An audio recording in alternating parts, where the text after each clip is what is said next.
It is 5:15 on Monday, February 27th, 2017, and the Carroll City Council meeting is now in session. Will everyone please rise for the Pledge of Allegiance? I pledge allegiance to the flag of the United States of America and to the republic for which it stands, one nation, under God, indivisible, with liberty and justice for all.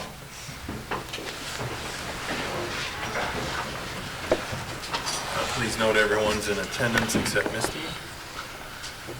Our first item is the consent agenda, which includes approval of minutes of the February 13th meeting, approval of bills and claims, and approval of licenses and permits, which is the new Class C liquor license, 8-month with outdoor service and Sunday sales, Golf Services LLC.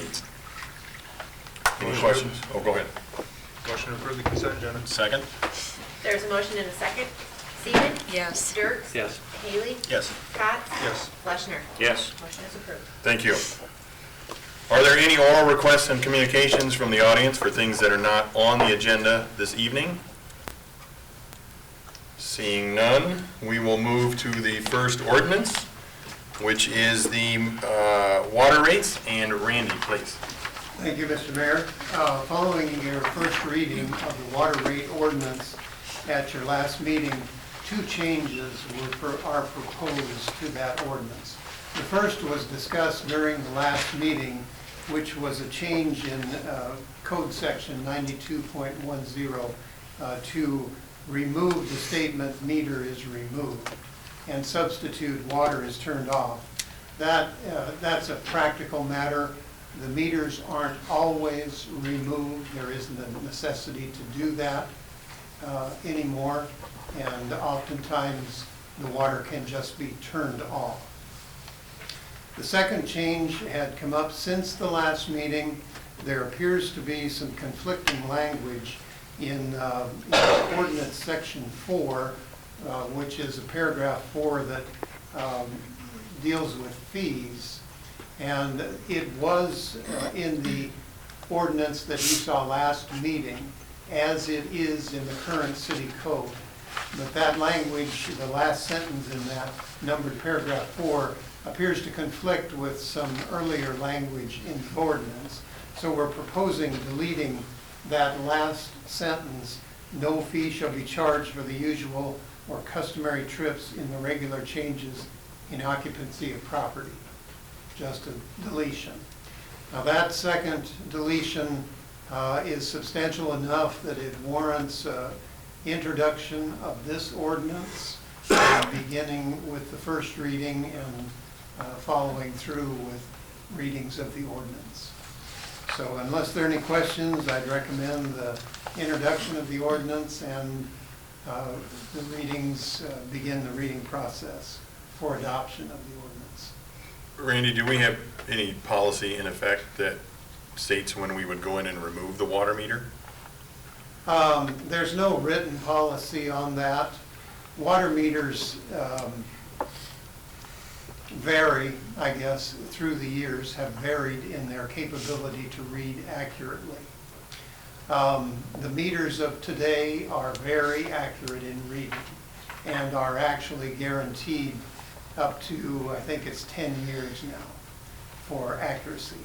So during those first years, there's not a need to remove the meter and replace it with a newer, more accurate meter, or not a need to remove the meter and test it for accuracy. So we just leave them in.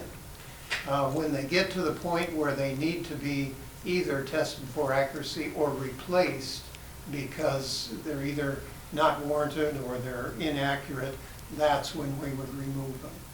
So it's really been variable through the years. We've gone through different meters that have different warranties in term of accuracy. And today's meters are about at 10 years, the best that they've been. So. Otherwise, if the house is not sold and they're going to demolish the house, we go in and remove the meter. Then we would. Okay. Yeah. Mm-hmm. Okay. Any other questions for Randy? If not, I'll need a motion to approve the consideration, introduction, and initiation of the reading procedure for adoption of the water rate ordinance and waive the first reading. So moved. Second. There is a motion and a second to waive the first reading. Fleischner? Yes. Bailey? Yes. Dirk? Yes. Seaman? Yes. Cox? Yes. Motion is approved. Thank you. Our next is, we're on to resolutions. And the first resolution this evening is the 3rd Street HMA resurfacing. And it is 5:20, and I'll open a public hearing. And Randy. Thank you, Mr. Mayor. On December 21st, the plans and specifications for the 3rd Street resurfacing project were submitted. They were prepared by JEO Consulting Group, and summarized, the plans detail the construction of curb and gutter, concrete patching, driveways, sidewalks, and asphalt resurfacing on 3rd Street from US 71 to Grant Road. Specifications for this project, because it is a federal aid project, are the DOT standard specifications, as is the contract. Since it is a federal aid project, it will be let by the DOT, and their standard contract will be used. Estimated construction cost of the project is $861,607.40. That brings the total anticipated project cost to $1,012,878.40.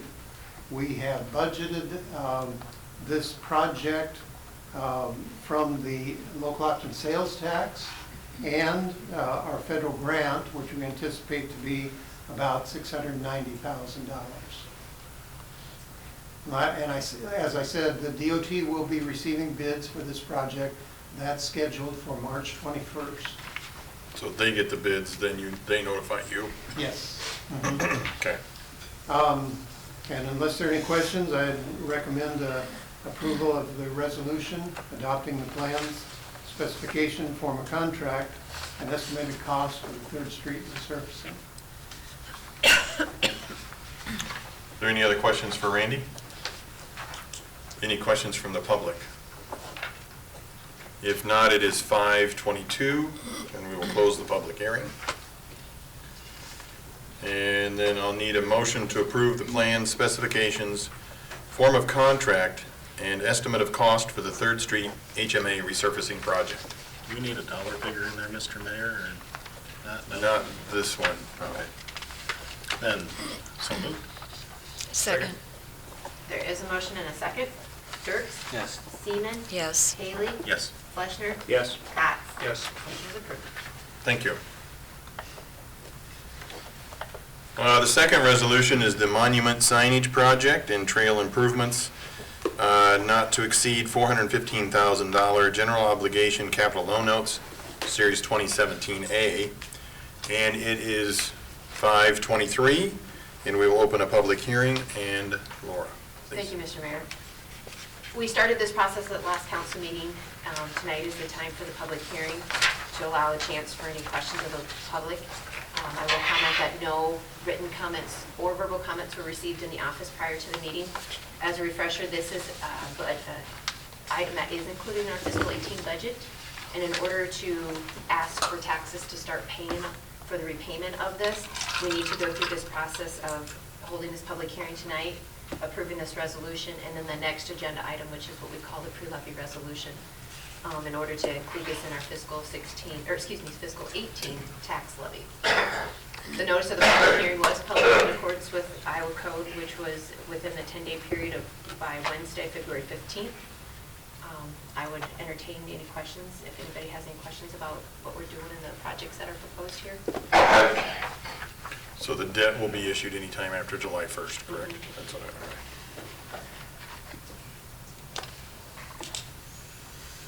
Any questions for Laura? Any questions from the public? Seeing none, it is 5:25, and I will close the public hearing. And at this time, I will need a motion to approve the resolution instituting the proceedings to take additional action for the issuance of not to exceed $415,000 general obligation capital loan note series 2017A for the purpose of paying the cost of a monument signage project and trail improvements. So moved. Second. There's a motion and a second. Seaman? Yes. Fleshner? Yes. Haley? Yes. Dirks? Yes. Cots? Yes. Motion is approved. Thank you. The third resolution is the monument signage and trail improvements not to exceed $415,000 general obligation capital series note 2017A. And Laura. This is the next step in the process in order to actually levy for the taxes. It's what we deem more shortened called the pre-levy resolution. The debt is planned to be sold after July 1st with the 3-year repayment schedule. And we have included in our fiscal 18 tax asking $209,778 to repay on this issuance in fiscal 18. And that has been incorporated into our city levy that has been published and for our budget adoption for fiscal 18. And that city levy is $11.59. Are there any questions on the pre-levy resolution?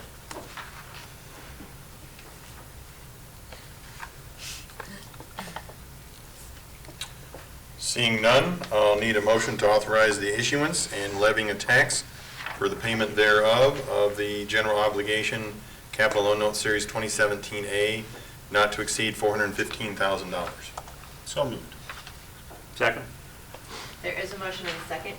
Cots? Yes. Dirks? Yes. Haley? Yes. Fleshner? Yes. Seaman? Yes. Motion is approved. Thank you.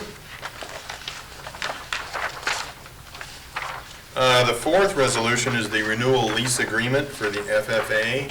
And Jack, please. Thank you, Mayor. Before you tonight is the resolution and the agreement that we have with the FFA, part of the Carroll Community School District project. They do this every year. The very southern part of the cemetery, they maintain that. They have crops. It's great for us. If that was, all grass, we'd have to be mowing it weekly. This is just a great win-win for both the schools. They get the opportunity to learn from the plantings, and we don't have to mow it. So it's nice. Eventually, someday when that is plotted out for cemetery use, we'll have to talk about another area for them, or they might have to just find another area. But right now, it works really well. And we do also have the community gardens in that area. Just another side note. Once we get the construction a little bit closer to being finished on the cemetery, we're going to meet with the community gardens and replot some of those, so hopefully we can give them the same number as what they had before. But as far as this is just the cropped area that we work with the FFA, and it's a great program for both of us. Jack, is there a time frame, like when the current cemetery that's established would need to be expanded? I mean, are we talking months, days, Years. many years?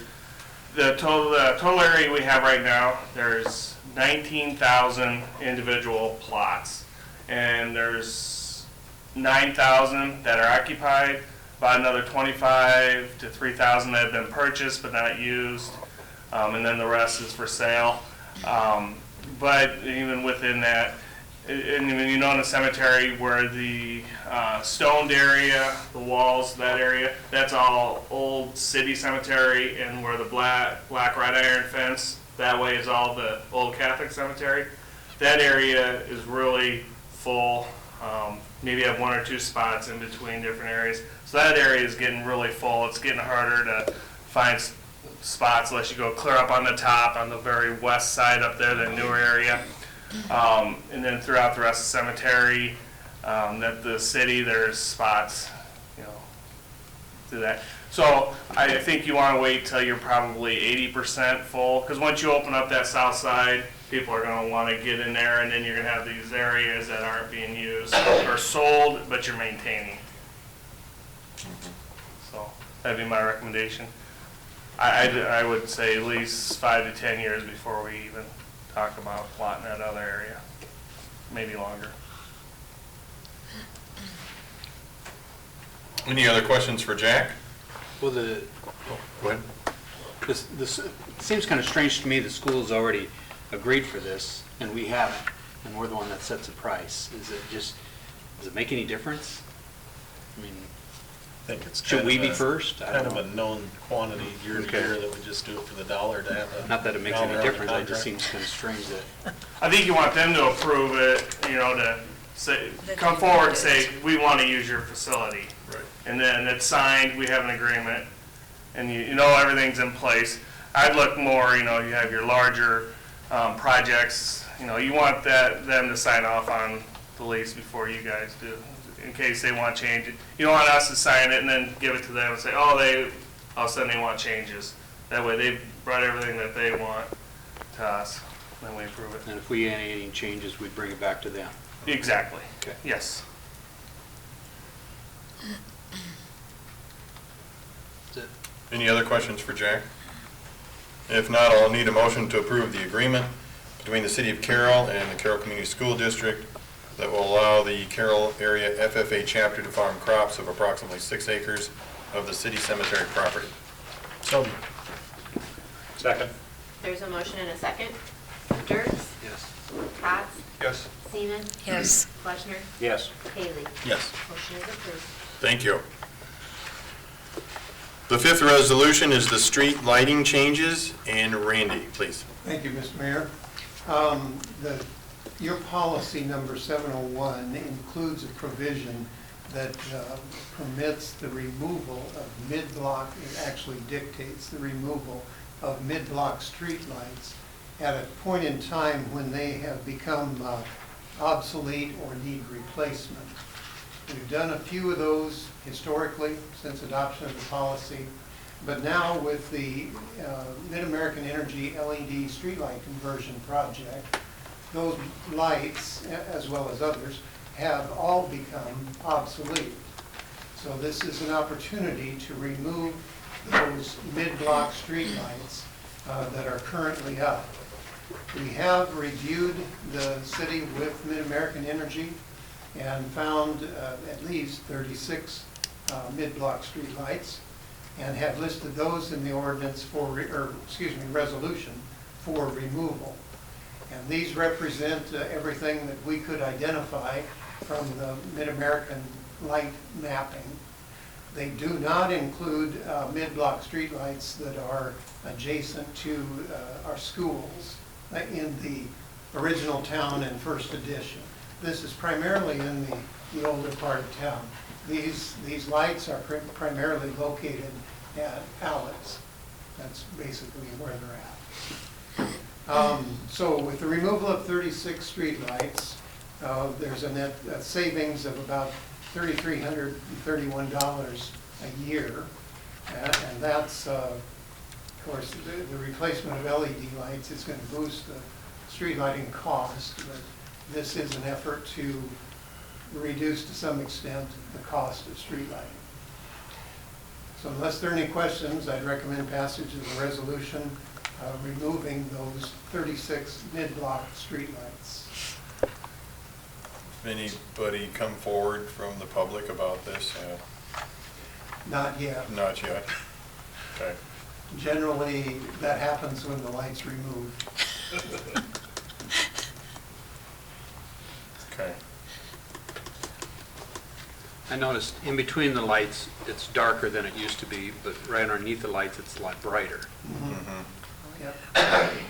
Yeah, it's with the LED, obviously, is brighter, and it directs all the light down to the roadway.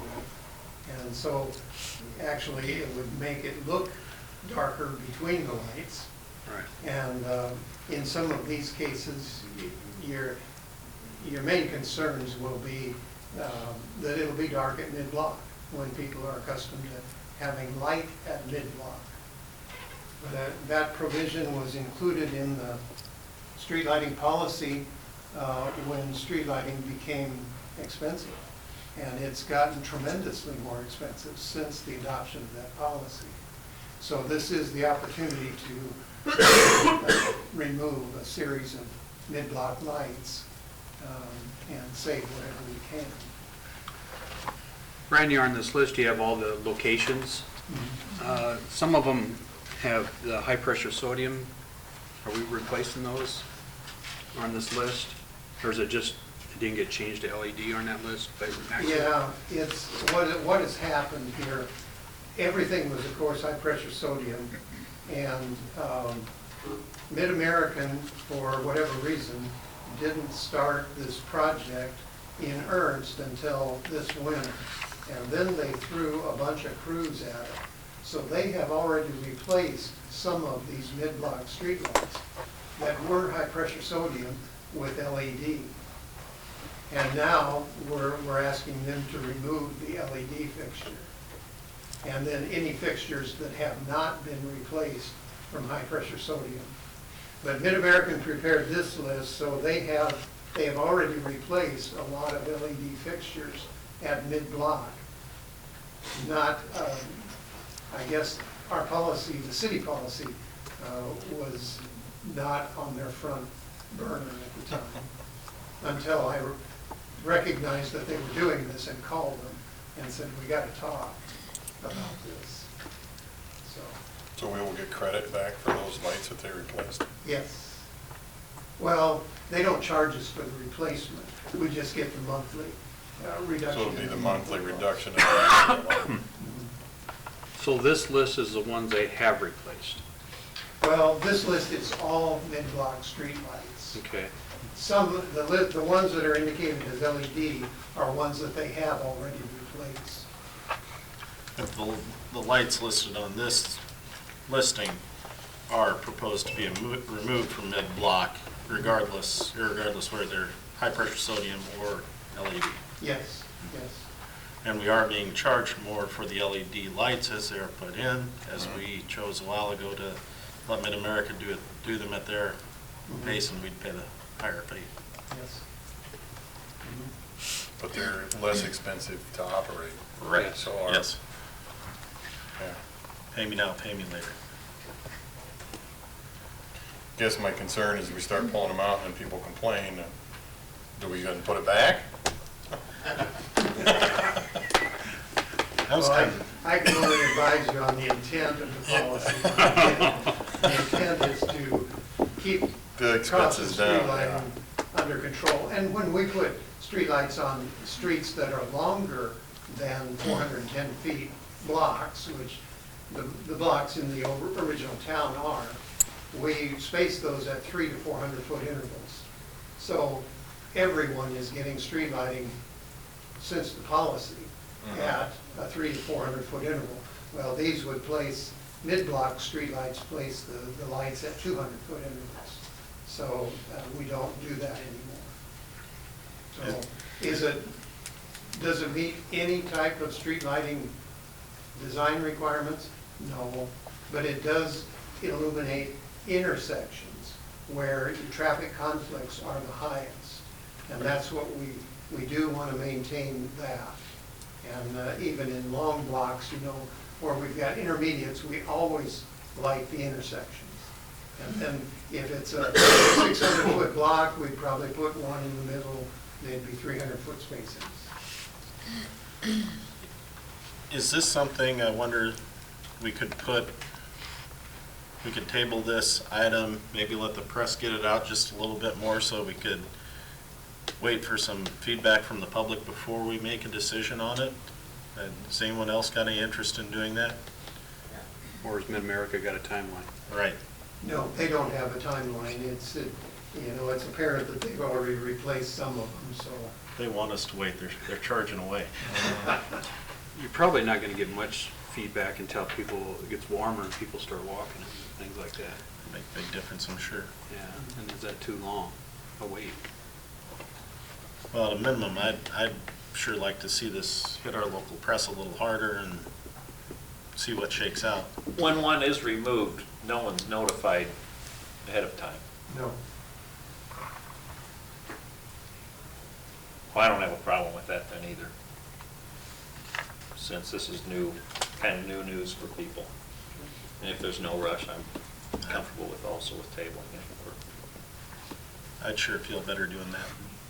Yeah, I don't mind if it goes through, but I still have some concerns about, people it's nice to have, some of those areas where there's some high traffic, high pedestrian traffic.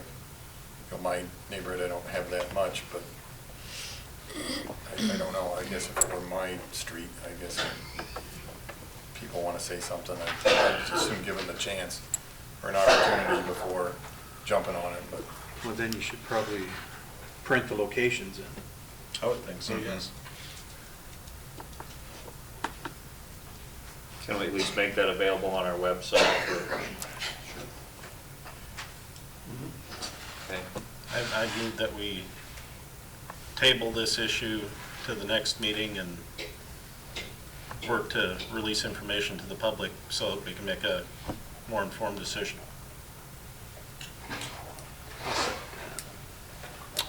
You can then make a motion. Vern, second. I'm good with that. Okay, there is a motion and a second to postpone the discussion until the next meeting. Cots? Yes. Seaman?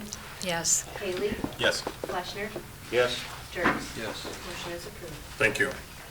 One thing on that is I think we need to be thinking about this when it's just how we're gonna handle it if somebody comes up and I want this light to stay and this one here and all of a sudden 4 or 5 individual ones come up and how we're gonna handle that. Okay. If we're gonna have to look at a policy change, Right. since it isn't our policy or what, but it's something we need to consider.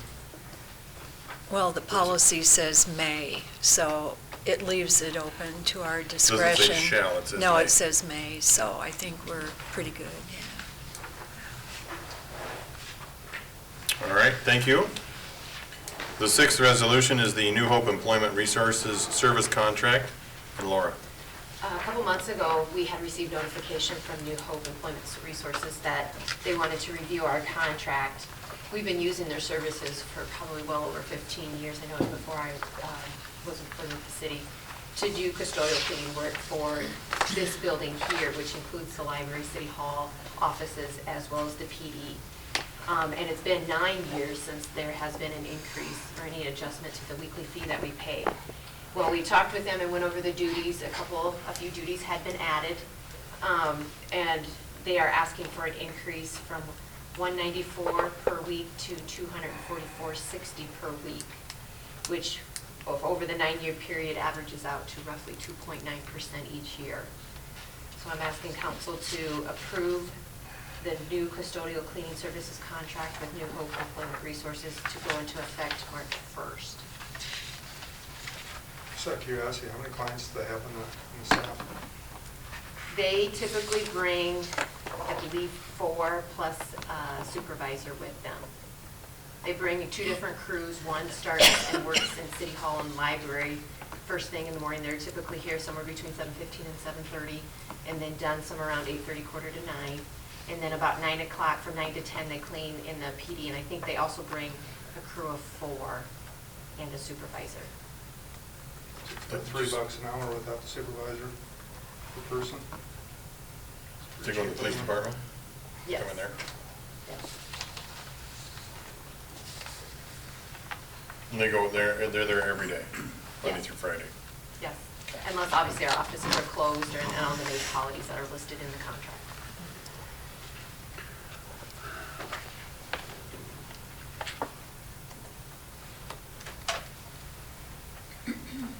They clean out in the main hallway too, don't they?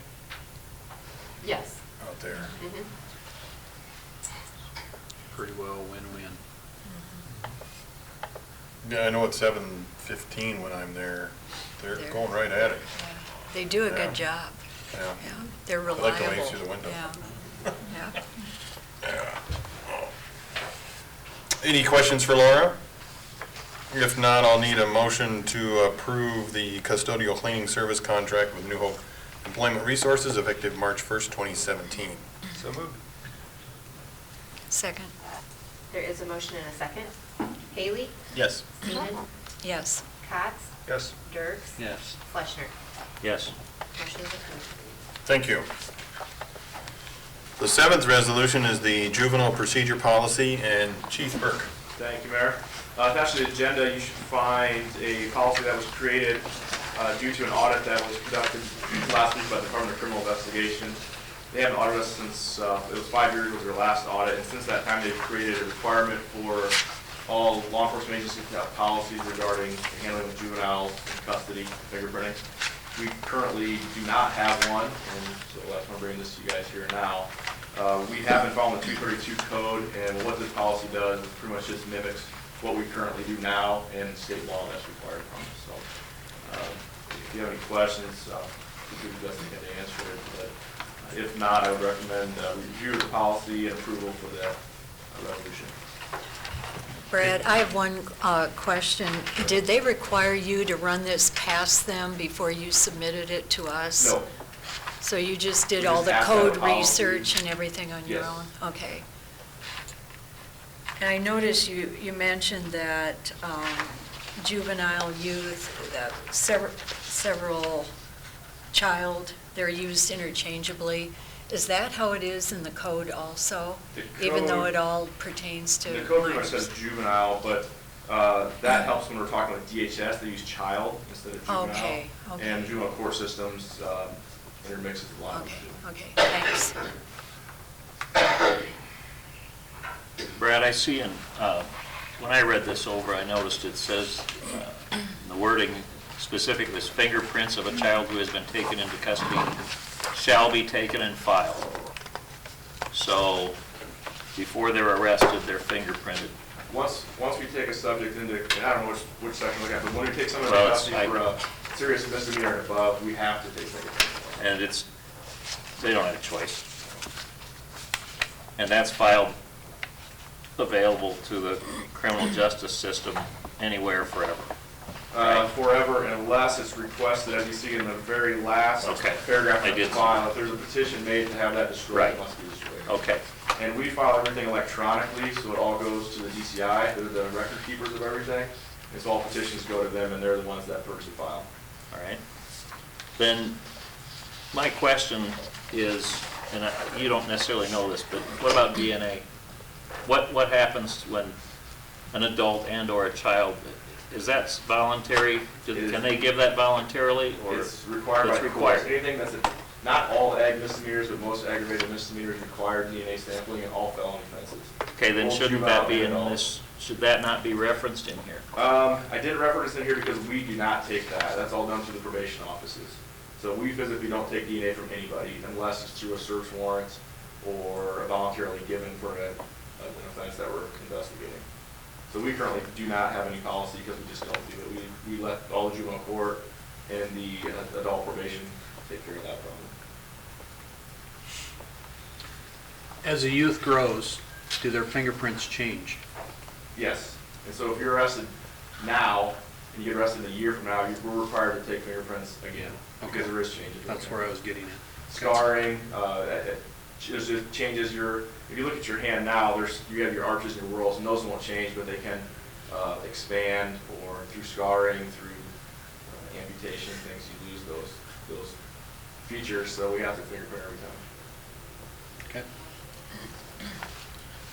Brad, does this make a large change in the way that you're currently conducting business? Or is No. this just making it official? Just making it official. We follow the 232 policy, which deals with juveniles now, or State of Iowa 232 code, and this is taking those words and putting them into a policy that we have to have for the DCI. Thank you. I had a couple questions, Brad, there in 3, procedure, you got A, operations.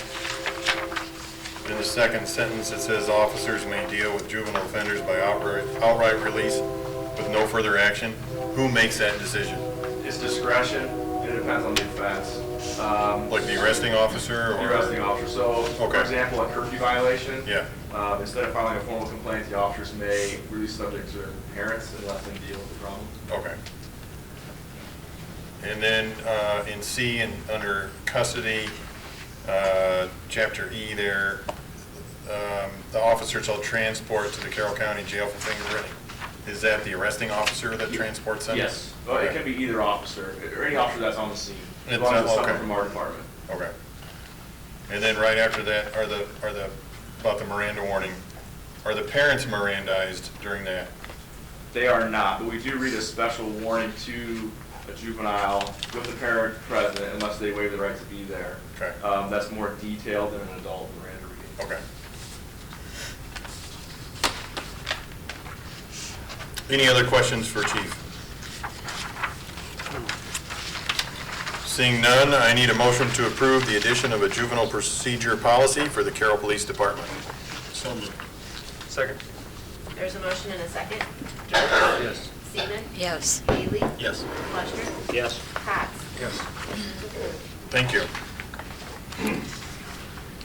Our first report is the pickup truck purchases for Engineering and Water Division. And Randy, please. Thank you, Mr. Mayor. On February 21st, proposals were received for the purchase of pickup trucks, two, one for the Engineering Division and one for the Water Division. I've included a detailed summary of those proposals received, but in general, in summary, we received two proposals for each of two pickups, Champion Ford and Whitrock Motor Company. Whitrock Motor Company was the lowest priced proposal at $39,740 for two pickups. They did indicate an exception to our rear sliding window specification. There is not a rear sliding window available in the Ram series of pickups. Whitrock Motor Company did provide a price of $700 each to replace the solid window with an aftermarket rear sliding window.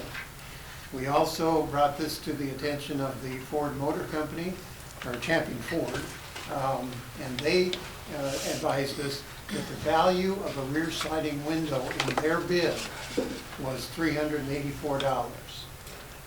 With further discussion with the engineering and water department employees that will use the pickup, they indicated that a rear sliding window is not necessarily a critical need option. In addition to this pickup purchase, we plan to purchase, of course, toolboxes, cab protector, bed cover, things like that to outfit the pickup. And Ram brand does offer an integral toolbox, which other manufacturers do not offer. So with the Ram being the low bidder, we're recommending that those integral toolboxes be added to the purchase of the Ram, as opposed to buying aftermarket toolboxes. So unless there are any questions, I'd recommend the approval of the purchase of two pickups without rear sliding windows, one at the bid price of $20,120 with an added integral toolbox at $1,178, and the second at the bid price of $19,620. We have some precedence with this integrated toolbox before. We've had some use of this, I believe, before, Andy, correct? Yes, we have. Is that working out well for the It crews? is. Yes, and that's why we're recommending it for this particular pickup, because it did work out well, or it is working out well. Okay. And they're aware that there's some decreased dimensions within the box? Okay. Yep.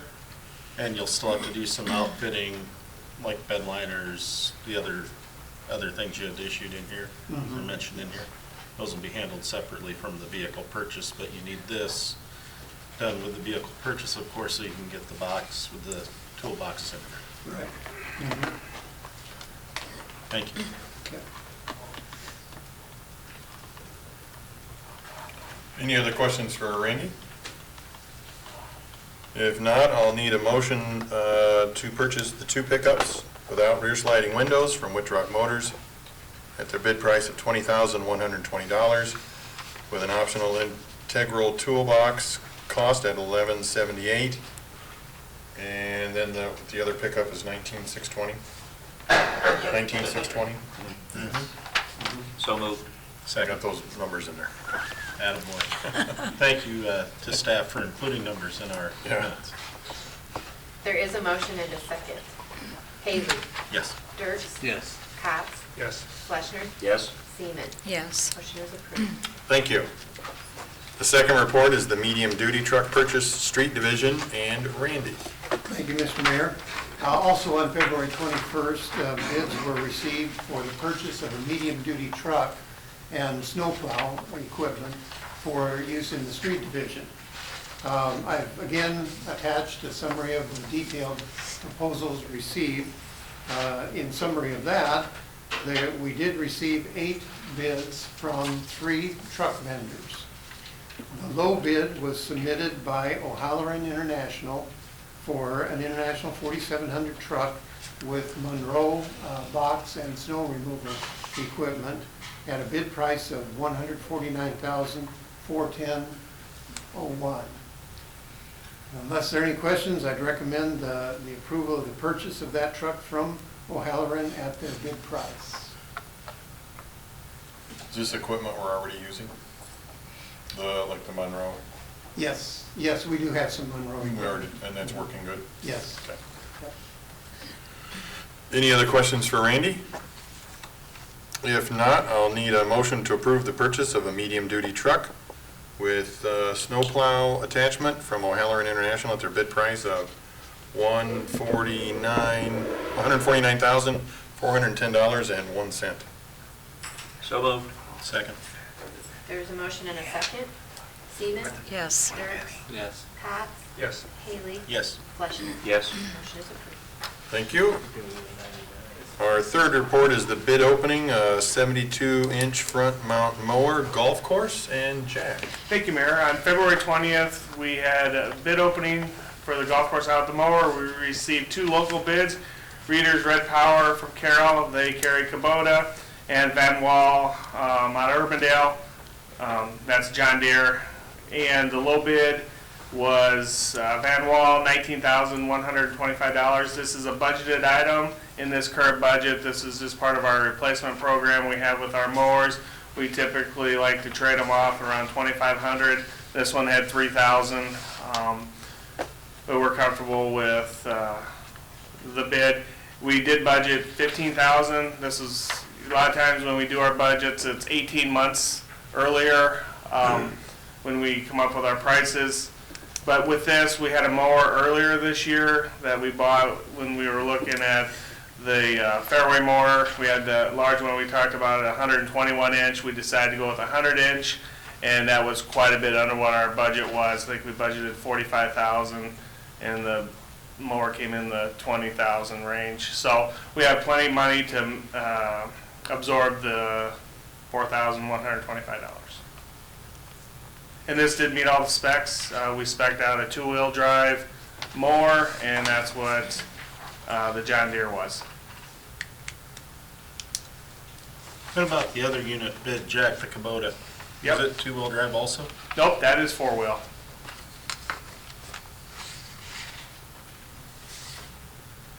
They did not submit a bid on the mower that we currently have. All right, I see that they were less expensive for the unit, but with the Yeah. trade allowance for the unit that we currently have, then the Deere is less after that. Yes. And you can't sell it on your own. No, John Deere would sell us the mower for $23,625. I don't think that's a problem. Right. But With a trade. But Yeah. if we took the other bid and sold it on our own, no way we could sell it. probably for that amount, no.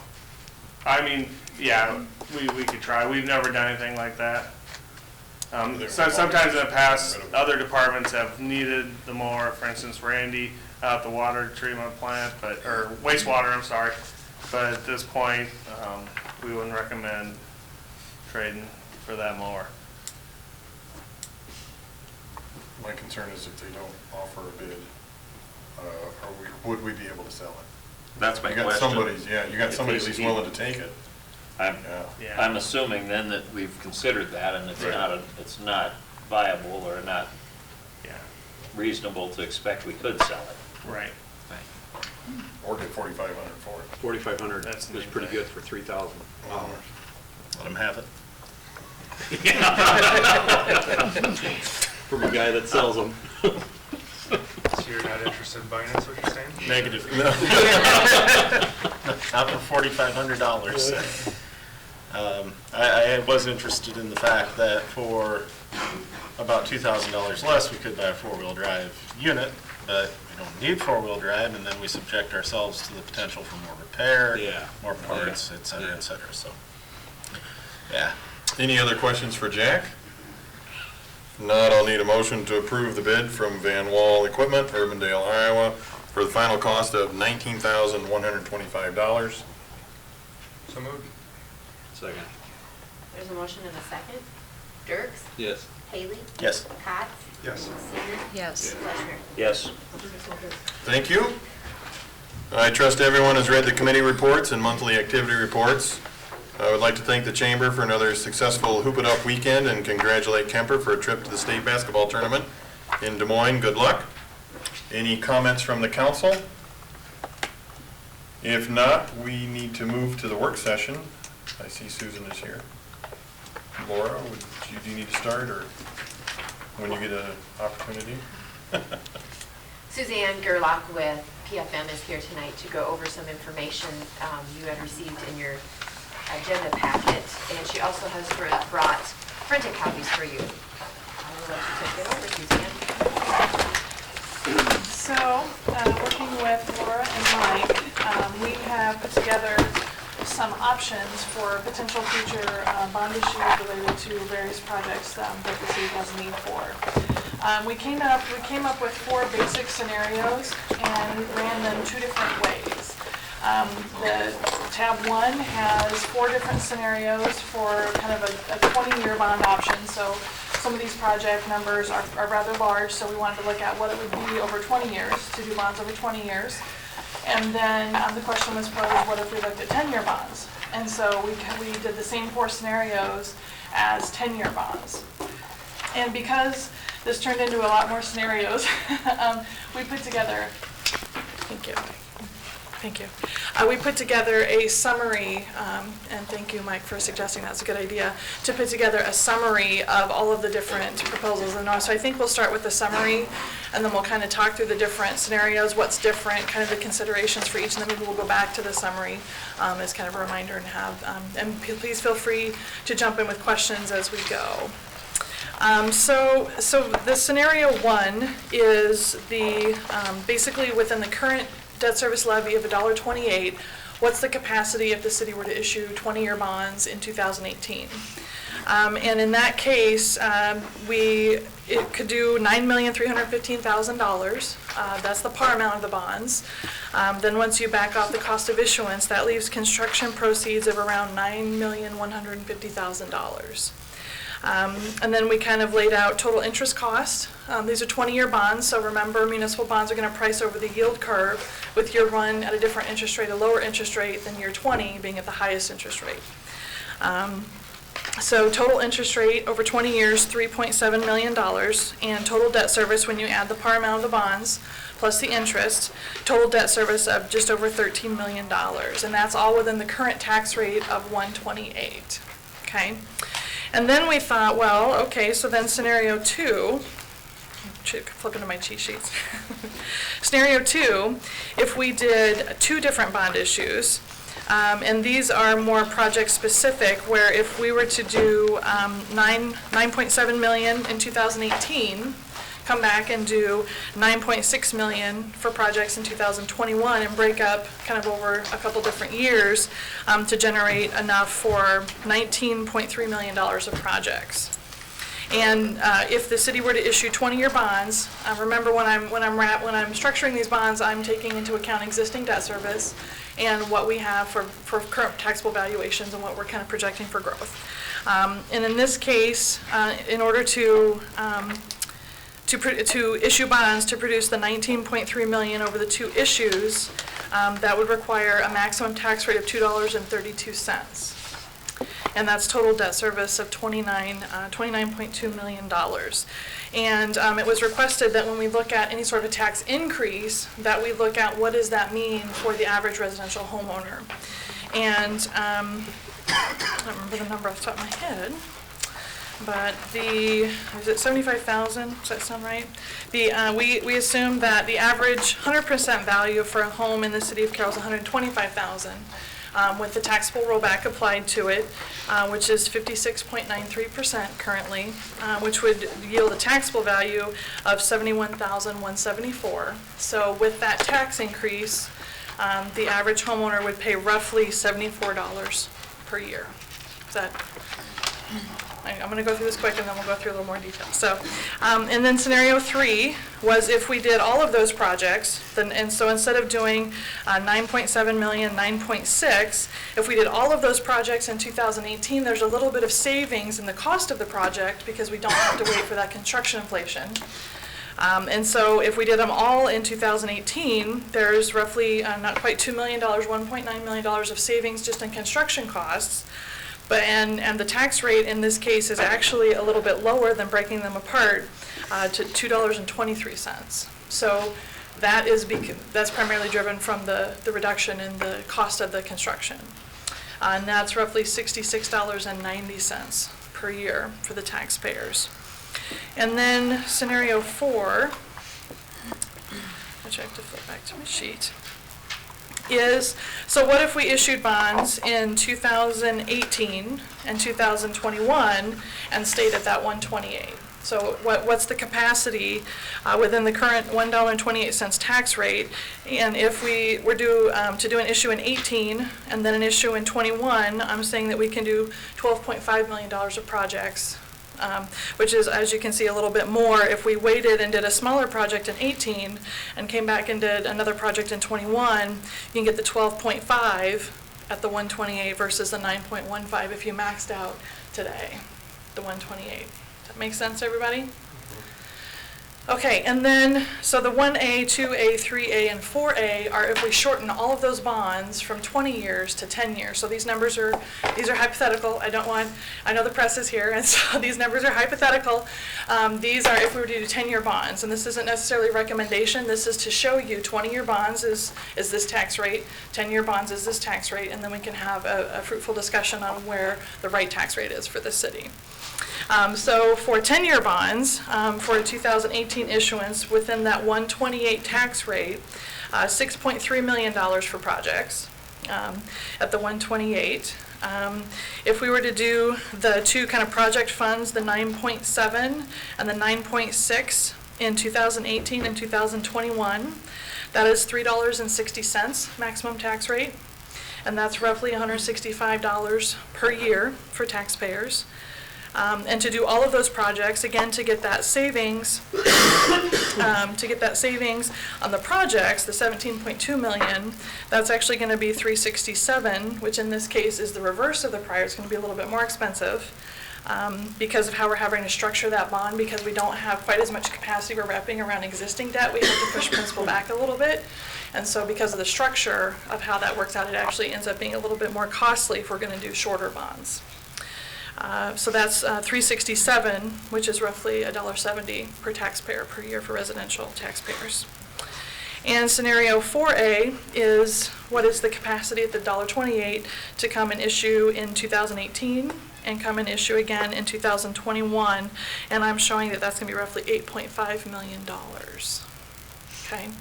And then all of the additional pages of detail go through the tax levy. That shows the taxable valuation, shows existing debt. It shows the projection of the future bonds that we're proposing. I included a general obligation debt capacity because I think we also need to talk about the city's legal debt limit and what percentage some of these projects would use.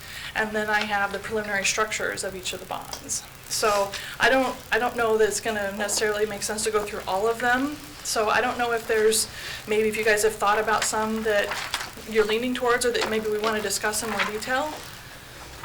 Maybe one of the ones at capacity and maybe one of the ones, one of the larger numbers, maybe we can just pick a couple and talk through in more detail.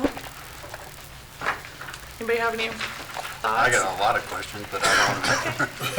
Well, I think it might be helpful to walk through one full scenario first. So do we maybe want to do, should we just pick scenario 1 to start with? And then, so behind tab 1, let's go to scenario 1. And exhibit 1A. Okay, so on the left-hand side, there's a lot of things going on in here, and so I'm going to try and give you the short version of everything. Okay, so for taxable valuations, those numbers in yellow are based on a 0.5% growth rate in residential property value and a 0.5% growth rate in commercial value for the years that are highlighted in yellow. Now, what is also being added is the impact of the multi-residential rollback that is rolling back at 3.75% per year until it's equal to the residential rollback, which means the property that right now is being assessed at 87.5% will now be equal to that 54% for the residential. So that's going to have a negative impact on future valuations. What's also happening for the first time that I've seen in recent years is that the LSA, the State Legislative Services Agency, is projecting a reduction in the residential rollback in the next 10 years. And so we're seeing residential rollback sliding from a high of 57% basically down to something around 49%, below 50% for the first time that I've seen since I started at PFM. So that is what I'm calling the worst case scenario. Once we get out into year 7, those are really projections. Anything beyond year 1 or 2 really is a projection, and I would consider this a worst case scenario. But I did want to include it because this is the information we have today, and I think it's important for you as a city council to know that if that residential rollback starts to reduce, it's a very different conversation about tax rates and taxable valuation. So I am including all of those valuations, and so when we get to the bonds are going to look a little bit different. They're not going to be what I would call level debt service as much because I'm trying to maintain a level tax rate with some pretty funky assumptions in taxable valuation.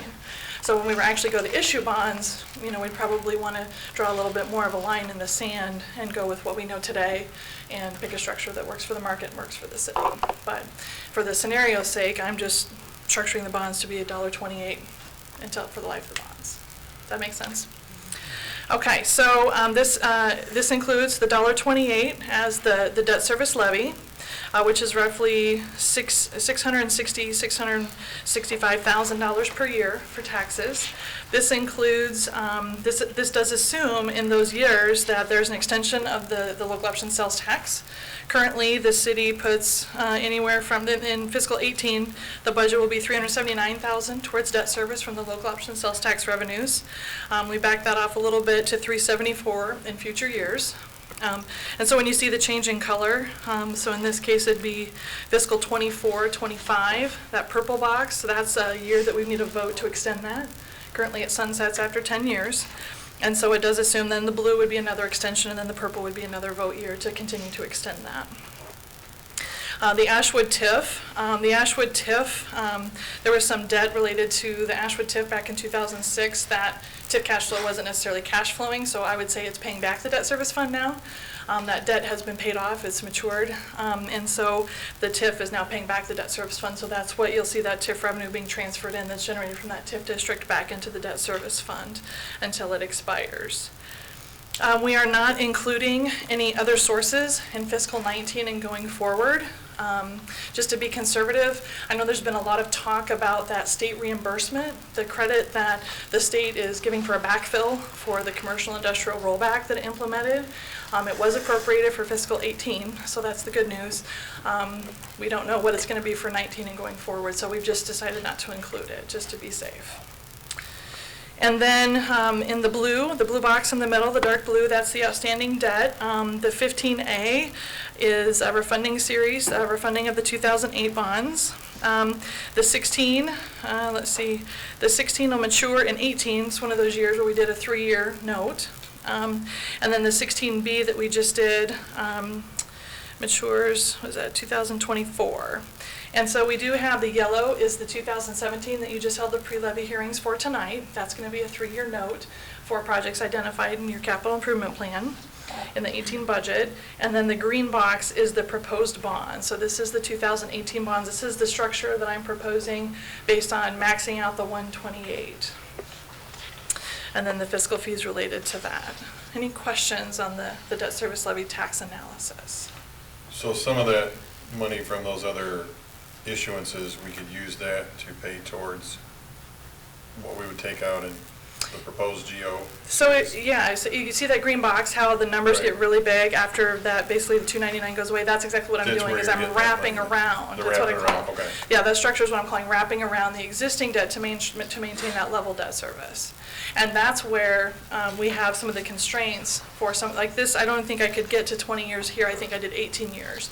Because there just wasn't enough capacity in the front years to pay all that interest, because we have a constraint with the existing debt service. So And I that's think I why only went to that 18. figure here is lower Correct. on the 20-year versus the 10, correct? Yeah, the amount you can borrow, you mean? No, the actual city, The city dollars tax in rate? effect, yeah. Well, that's because this is just the capacity 120. This is without changing the tax rate. Scenario is one. scenario one. Is it Yeah, scenario one is just You're looking without at changing the scenario tax two. rate. Oh, then okay. Yeah. I'm getting ahead of myself. Okay, Yeah. yeah, this is without changing the tax rate. This is, if you wanted to take what I call the bite from the apple, if you want to take everything you can get right now, this maxes you out for, at the 128 rate without a tax increase. That means without some valuation growth, without a tax increase, this is it for the foreseeable future, I would say. So it's not necessarily my recommendation, unless this is the priority of the council and these are the projects you want to do, and that's that. So you'd be at that 128 level for 20 years. Yes, basically. Then you wouldn't be able to take on any new debt unless you raise that tax levy. Without additional growth over our very conservative, we're very conservative in our valuation assumption, in our valuations, but without additional growth over that, without suppressed ag values that are reducing the residential rollback, and without other things happening, yes, it would require a tax increase. Yeah. Yeah, So you wouldn't recommend us do scenario one? I would not. Okay. I think you get more bang for your buck to do, I think it's the next scenario. Yeah. No, I think it's scenario 4, sorry. Scenario 4, let's go to scenario, sorry, I didn't think about what order these are in. But if you want to state the 128, you get more bang for your buck with scenario 4. It's tab 1, scenario 4, where we do a bond issue in 18, and then you do another bond issue in 21.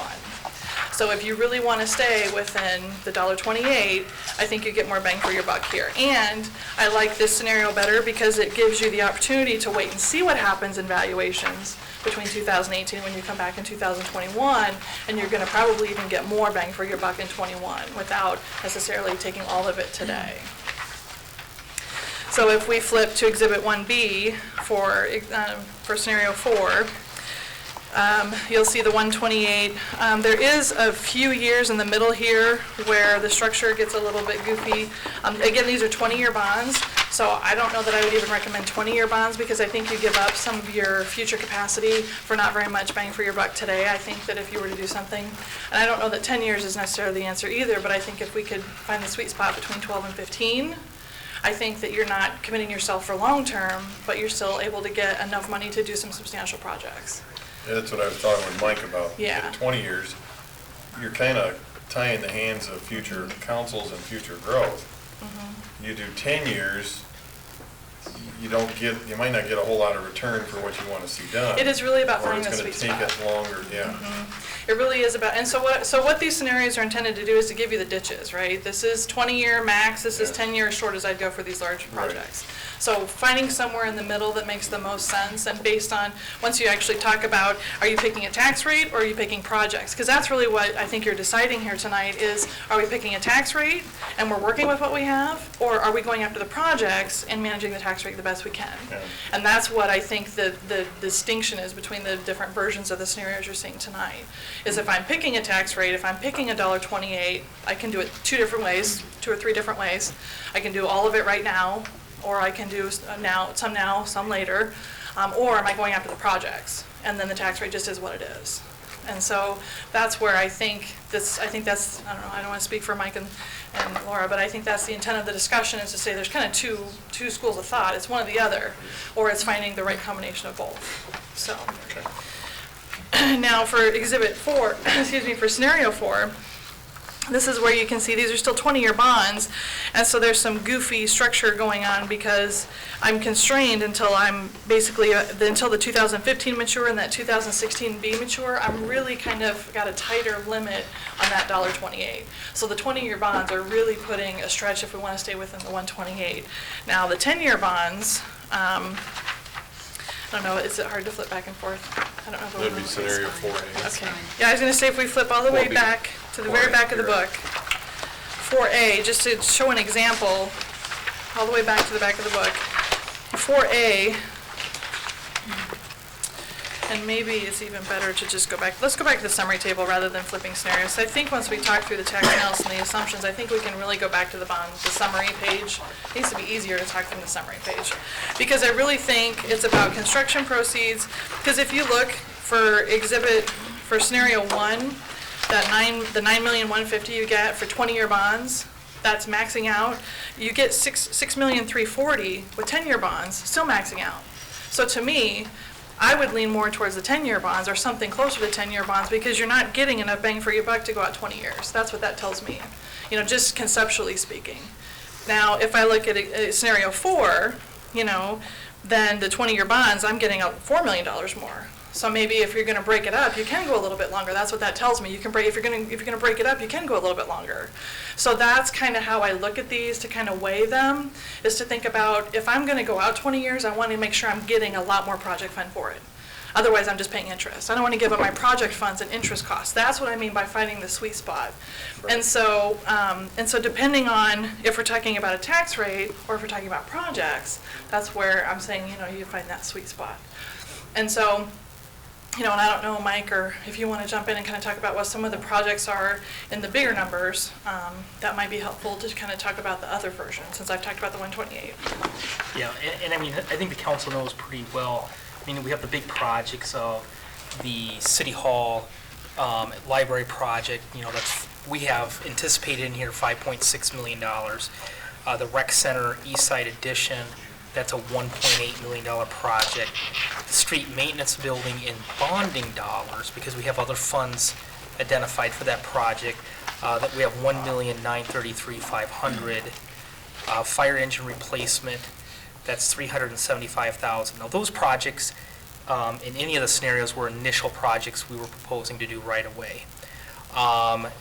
When you look at then the Rec Center indoor pool remodel, we used a number of $6.3 million for construction right away, or $8 million for future construction dollars in 2021, or the Rec Center locker room, which was $1.2 million in near-term construction dollars, or $1.6 million in inflated future numbers. Now, we kind of picked these projects. Certainly, I think we can move these projects around, or we can do them in any order that the council finds value, but we kind of, not arbitrarily, but arbitrarily selected the projects we did.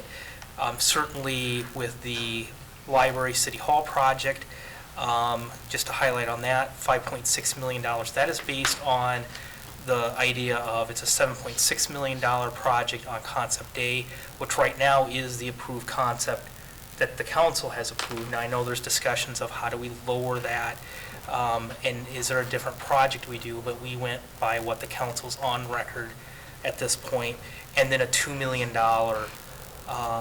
foundation raise. Now, the foundation has recently come back and said they believe they can get $2.5 million. We're having discussions with OPN about how we can do Concept A and bring that cost down, but some of that's still way out there. But that's what the numbers are based on out of these scenarios. Yeah, so, with that being said, for me, it's easier if you guys tell me either the projects or the tax rate, because I go from either one angle or the other. So, I guess that, we've talked about the capacity of the 128, but with the large projects on the table, the 128 is not going to get us there, right? So it's some of those are going to require voter approval, some of them do not.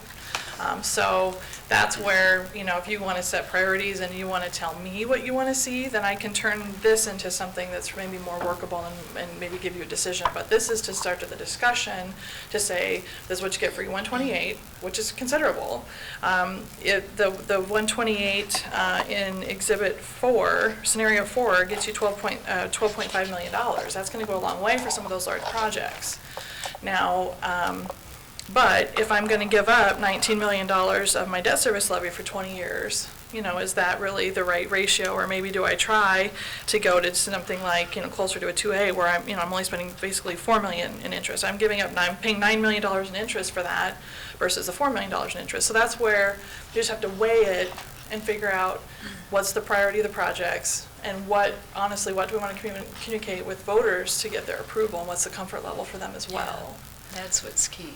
Right, right. And so, I feel like I'm giving you some really wide ranges tonight, but at least to show you when you're thinking about, how do you pick? How do you pick, is it better to do it all right now? Is it better to do a little bit now, a little bit later? This is just to kind of give you an idea of what that looks like side by side by side by side. So any other questions, any other? Mike, if you'd clarify one thing, the rec Yep. center 1.8 million figure you gave, that is for specifically just the new? Just the multi-purpose room in Just the the new north. room only? In the east side. Yeah. Yep. Side, So none of the rec center, I know another project is kind of the west side addition and gymnasium. We haven't even factored that in here, because I think staff, or at least my opinion, is that was probably a project that kind of broke the back of all the projects.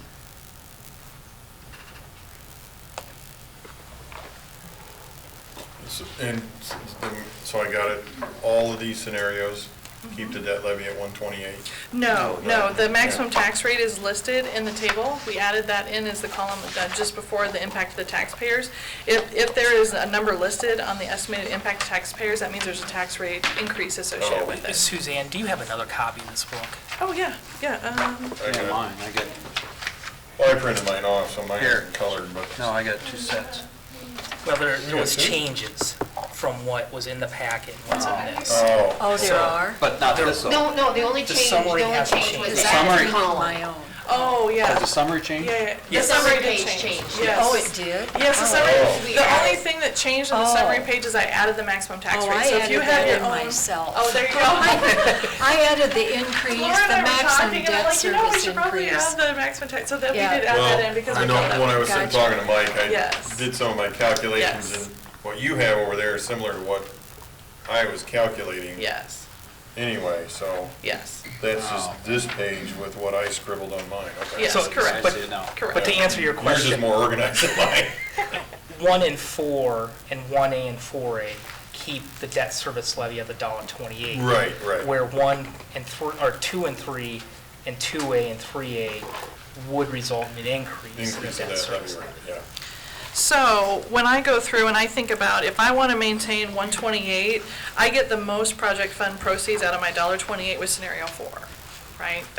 So scenario 4 is, or something close to scenario 4 is definitely the winner.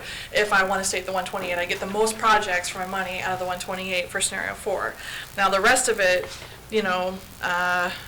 you're going to get probably, I would say scenario 3 is probably the other one that really has the lowest impact for doing all of the projects. And basically, scenario 3 does all of the projects for 223, which is an impact of $66.90.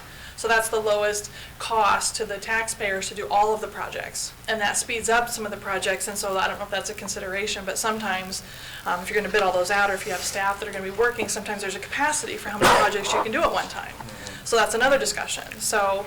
So this just talks about money. It doesn't really factor in the likely increase in cost down the road by pushing a project It off. does. Yeah, it It does. Where does.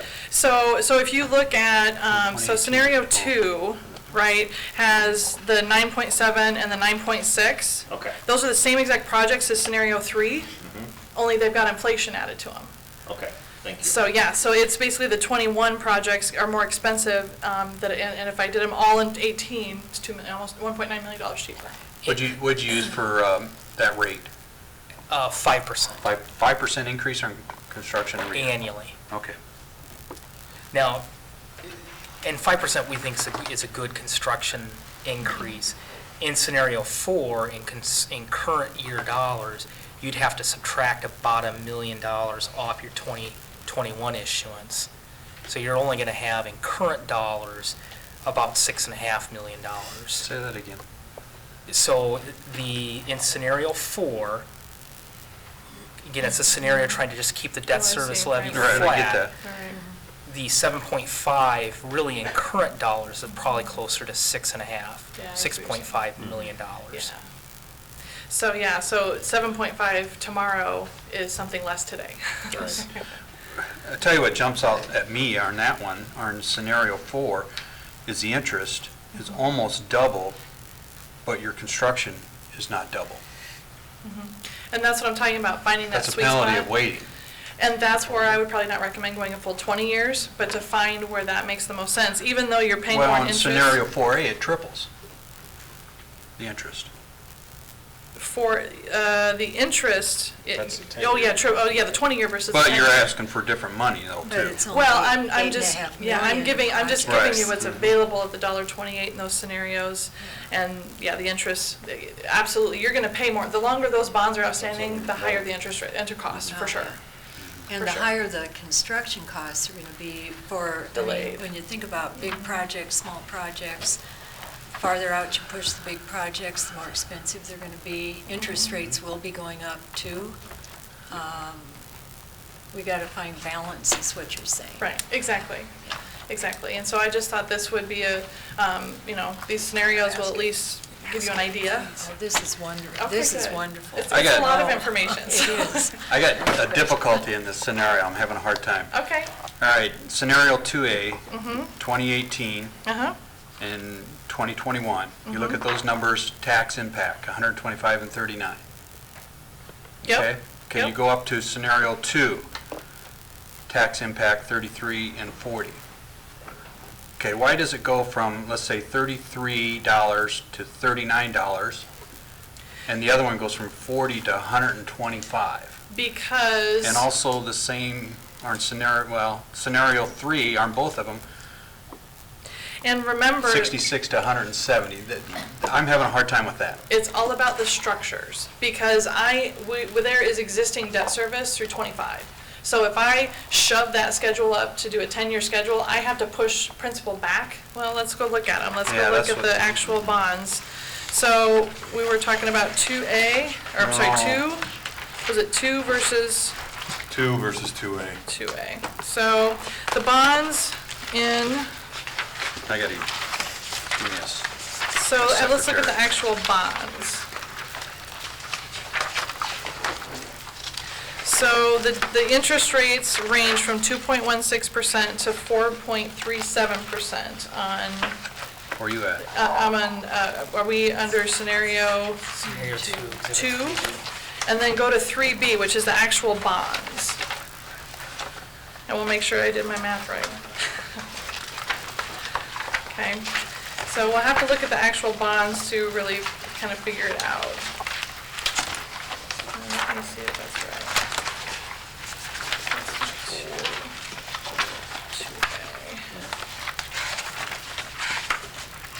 And maybe, make sure my table's right. So 2, we have,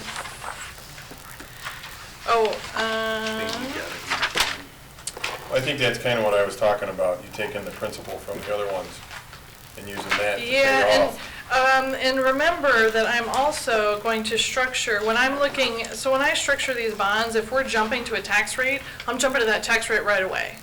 And so the interest overall is probably, let me think, and I gotta think about apples to apples. So 2A, so I'm just gonna double check my numbers, make sure they're right first. That will be the first step for me. 1.8.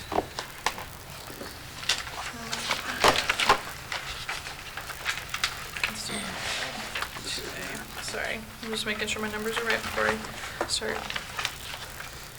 1.8, 2.3, 2.3, and the tax rate. Okay. So for, let me look at the tax rate.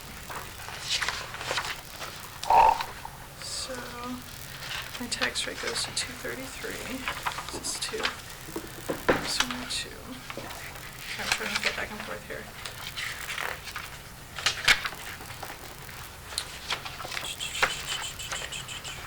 Okay. Because we're shortening, so the tax rate is gonna jump, let me see, are we talking about interest or are we talking about tax rate?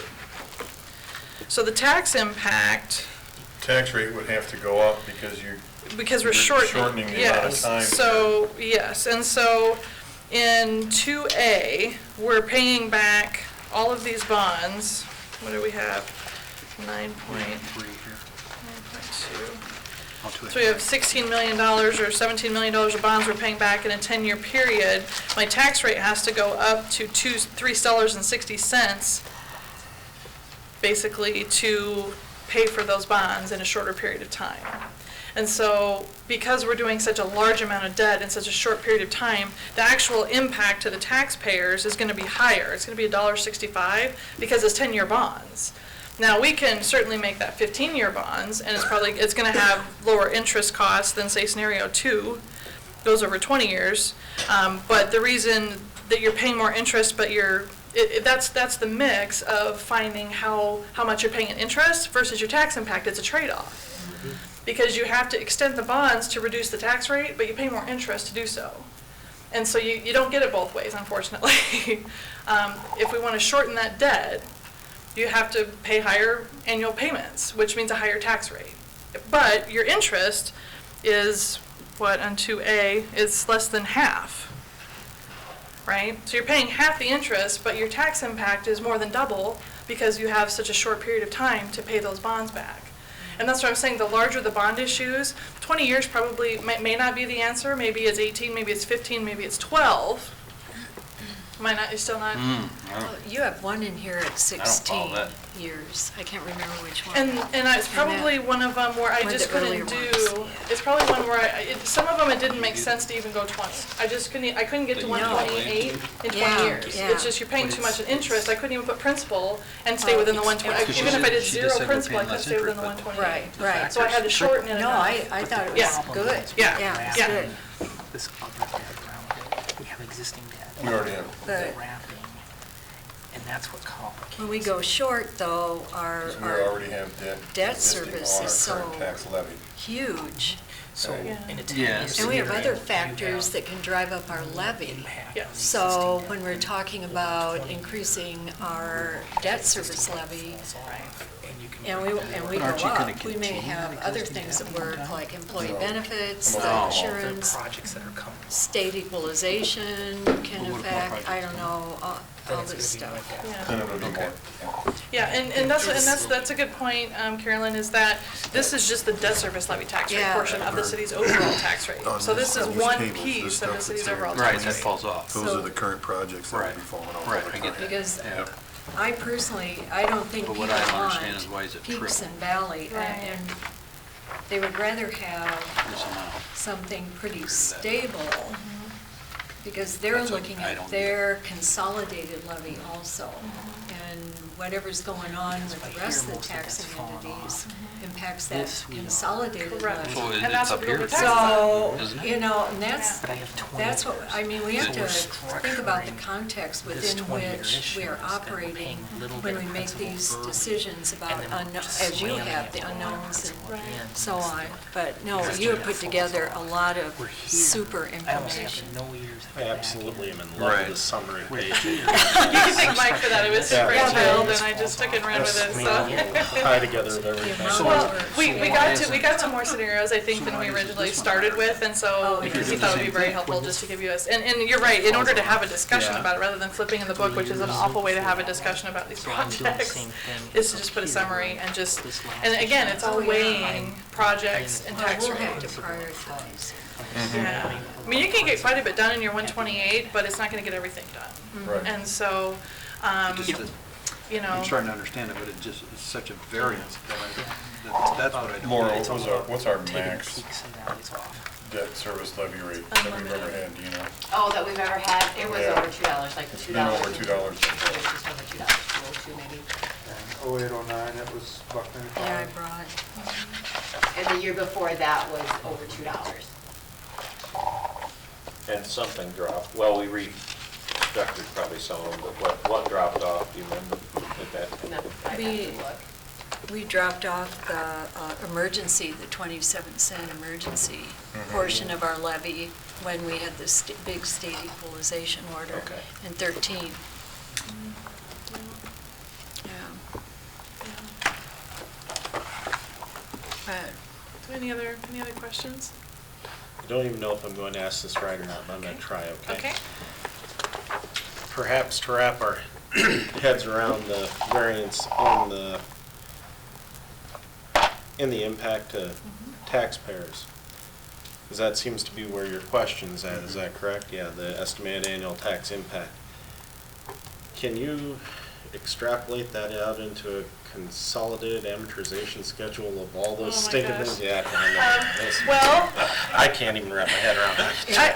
I get where you're going, and Yeah. I think that one of the other council members asked basically, how much construction proceeds do I get per nickel of increase in the debt service levy rate? And I can give you a scenario. You've but answered it here. Well, and I was able to come up with a table, but it's on a fixed set of assumptions that are Right. gonna change in a second. You're gonna blink Oh, and yeah. those assumptions are no longer valid. So that's why I hesitate to do tables like that, because it's very fictitious. And there's so many things, because the valuations are changing based on our projection model. The debt we're wrapping around, the term of the bonds has such a greater impact. My interest was just Yeah. even to give a picture so that a person can understand how that spreads across the years with the wrapping around of the Well, current debt. I mean, just you know, when to try to we come were around on talking, that. one metric that I thought maybe would be helpful is what percent of the, I guess maybe par, or what percent of the project proceeds are you paying in interest? I think that's one of the discussions we're having, is maybe just to calculate out a column that says we're paying 100% or 200% interest for the project fund proceeds we're getting, or whatever it might be. But that's not necessarily an indication of what's the right thing to do. So that's where, when you go to your decisions, when you're making these decisions, it needs to be on what are the construction needs and what is the tax rate. And it's those two things. I mean, everything else in this table really is gonna be derived from those two things, is what are your projects and what are your tax rate limitations. If you tell me $2, I will tell you what you can borrow. I can give you 10 years, 12 years, 14 years, 16 years, 18 years, 20 years, but it's gonna be different, and it's not gonna necessarily be apples to apples every 2 years, because we're wrapping around existing debt, we've got valuations changing over time, and so it's not necessarily as straightforward as add $100,000 each year, or something like that, which I know would be easier to wrap our brains around, but it's just not that simple. So, I know that those It's tables. a nice thought, wasn't it? Well, in theory, it's great. Yeah. But it's a fixed set of assumptions that change every time we flip a page. So, Right, we can go away with, we do have room to do stuff at the current levy. And we do have a lot of room We have a lot of that we can do, potential. correct, and still keep the current levy rate the same, And get some yes votes. correct. yeah, and I'll remind you that I've been here at least 3 times where we've done 3-year notes, just to kind of Right. maintain a levy while we're making these decisions. And so, the project numbers that we're talking about haven't gotten smaller since we've been having these discussions, as Carolyn brought up as well. So, it's all weighing priorities and, And prioritizing what projects we want to get done. exactly. Or need to get done too. Wants and Wants needs. and needs, I know, yeah. right? You're always Wants and saying that, needs. wants and Mhm. needs. Well, I can give you an example of what not to do. No, I probably, so there was a community. Now that you went down that I know, right? path, So there was a community that went to the voters, and I told them, you don't have enough geocapacity to do all of these projects, and they gave that message out, but they still allowed the voters to vote, and they almost passed both projects and didn't have even geocapacity to do them all. And so luckily, one didn't pass by 2%, but had a majority, not the supermajority. And so I would not recommend going out with your wish list. I would go out with what you want as a plan. That's my moral of that story. They went out with their wish list and thought the community could pick one or the other, and the community almost picked both. And so that was not the way to do things, yes. Yeah. And I was having heart palpitations when I saw the almost. You kind of touched on, the general debt capacity. Could you maybe go over that for us? Sure, so let's just pick For our- let's pick the largest project, which is gonna be, let's go to scenario 2 behind tab 1. So scenario 2, exhibit 1B is the debt service, the tax analysis that we already went through. Now let's flip to 2B. And this is the general obligation debt capacity. As you know, cities are limited by 5% of your 100% assessed value of how much geo debt you can have outstanding at any time. So if the city were to do all the existing debt, do the 420,000, I think we did not to exceed 415 tonight, and do the 9.8 million, and then come back and do the 9.7 million, that would be roughly 50% of your geo debt capacity, which is well within, I would say, well within reason for a city the size of Carroll. What, say that percentage again? 49.99, it's highlighted in yellow. Yeah, oh, okay. On the right, yep, it's highlighted in yellow. So I tried to highlight the maximum geo capacity you're going to use in each of these scenarios in yellow. So the largest scenario, you're still only using 50% of your legal debt capacity. So to me, that says you're very conservative in your debt issuance to date. And that is well within reason as your financial advisor. Normally, I would say a standard policy, and I think that we've said 4% of your 5% limit is kind of your effective rate, and that's well within that 80%. So. Well under the 80% limit that the city has kind of chosen to operate under. So if we would achieve, that would be the worst case scenario. That's as all of the far as- projects. Of all the projects, Mhm. and we would be at 50% of our debt capacity. Based on issuing in 18 and 21. 21, Yeah. okay. In scenario 3 does have a slightly higher Oh, line, okay, well then let's then 52.85. let's look at scenario 3. Yeah, so scenario 3 is where we do all of the projects. It's a little bit less expensive to do all of the projects. We have some of the savings, the 1.9 million in savings for construction costs, and that's 52.85%. So still well below the 80% target that you set. Yeah. So that tells me these projects aren't outside the realm of possibility for you. It's just a matter of financing them in the most effective way, prioritizing them, getting order. Yeah, then within 5 years, it really drops down from that. Well, yeah, I mean, All look at the of a sudden, existing yeah. debt. I mean, all of your existing debt matures by June 30th, 2024. So very short amortization schedules on much of the debt outstanding. Mhm. And again, these are based on the 20-year scenarios, but those are the largest bonds you'd be issuing in any of these scenarios. Good questions. Any other questions?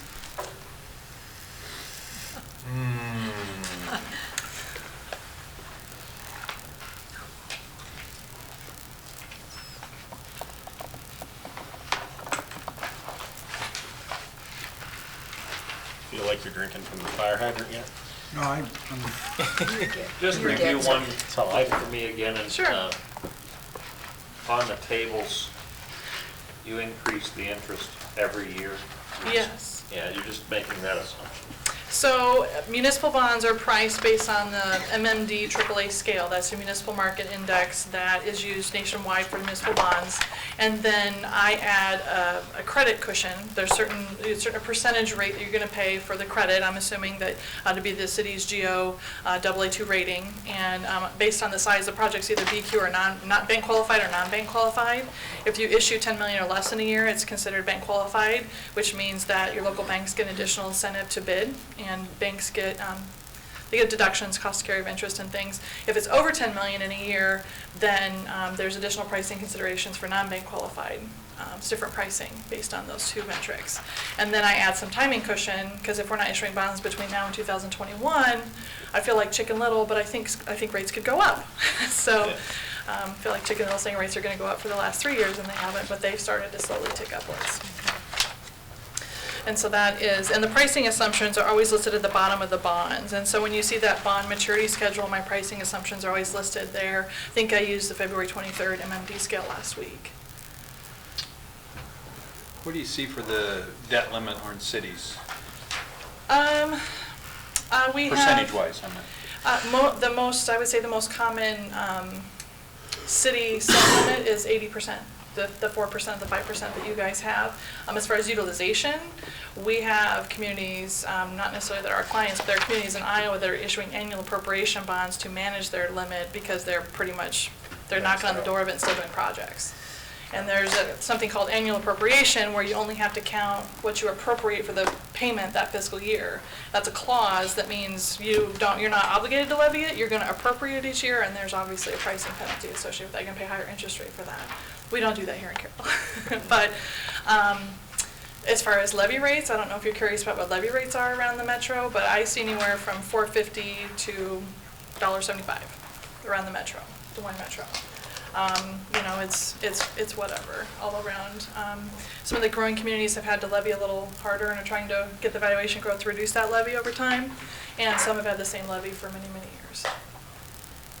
So there's some cities almost maxed out. There's no limit to the 40, there's no debt service levy limit for a city. Schools are maxed out at 405, debt service levy for a city is unlimited. But you can only carry so much debt. You're limited by your debt capacity. Right, That's what I'm The saying. Yeah, 5%. Yeah, the levy rates are not, they're sometimes tight, but yeah, there's some that are maxed out for the geo debt capacity. I would Right, say, that's yeah, what I was that are, asking. that are managing 90% or more and Wow. managing it.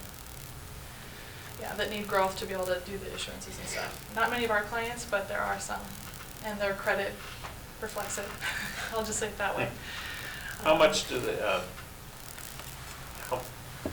maybe you can't even quantify this, but where we sit in the city that you're using an example, how much interest are we saving over just by having a, Having a I'm high going to credit call it a rating? better credit rating? Oh, absolutely. So the city's rated AA2. So Moody's scale, I don't know if you're familiar, AAA, then AA1, AA2, AA3, single A1, A2, A3, and then be AA or before. There's just a few communities in Iowa that are BAA or before. Most of the others are non-rated. The AA2 to AAA, right now, those spreads are getting a little bit wider because rates are starting to go up, but probably 5 to 10 basis points. For BQ, for non-BQ, it could be a little wider, 15 to 20. For AA2 to say an A1, it's going to get a little wider once you drop below the AA category, probably 25, 30 basis points that you're saving by having the higher credit rating. Now with the higher credit rating comes things like, you heard Laura talk about your general fund balance, different things like that that come into play. So, and you know, in these large projects, PFM always does an analysis on whether it makes sense to get a rating because ratings are very expensive. Moody's is not getting any cheaper to seek a rating from. Annually, their rates have risen every year for as long as I can remember.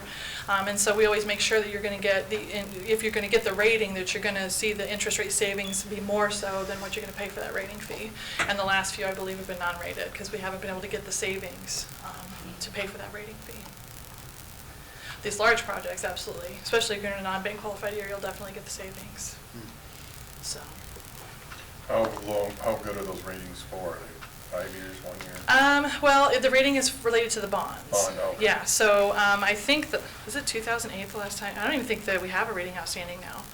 I don't think the city actually technically has a rating outstanding because I think that the last bonds that were rated were refunded, and I think we did the refunding as non-rated. Oh. So I don't think that technically Moody's has a rating outstanding, but the last time you were reviewed, I believe it was a AA2, and you're kind of used as an exception for a small community that has a high rating because of the financial stability, general fund balances, different things. It's unusual.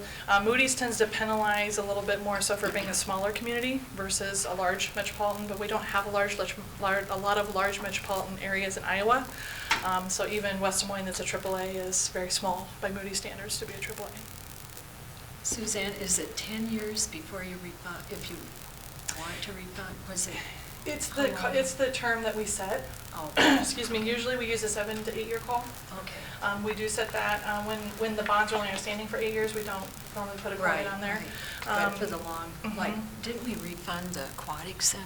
Yeah. Mhm. Yeah. Yeah, that was Because the that was 2008. was it 20 years? Yeah, Okay. and I believe, did we shorten it? I just- can't remember if we shortened it. I don't think we did. I think we just did a straight advance refunding.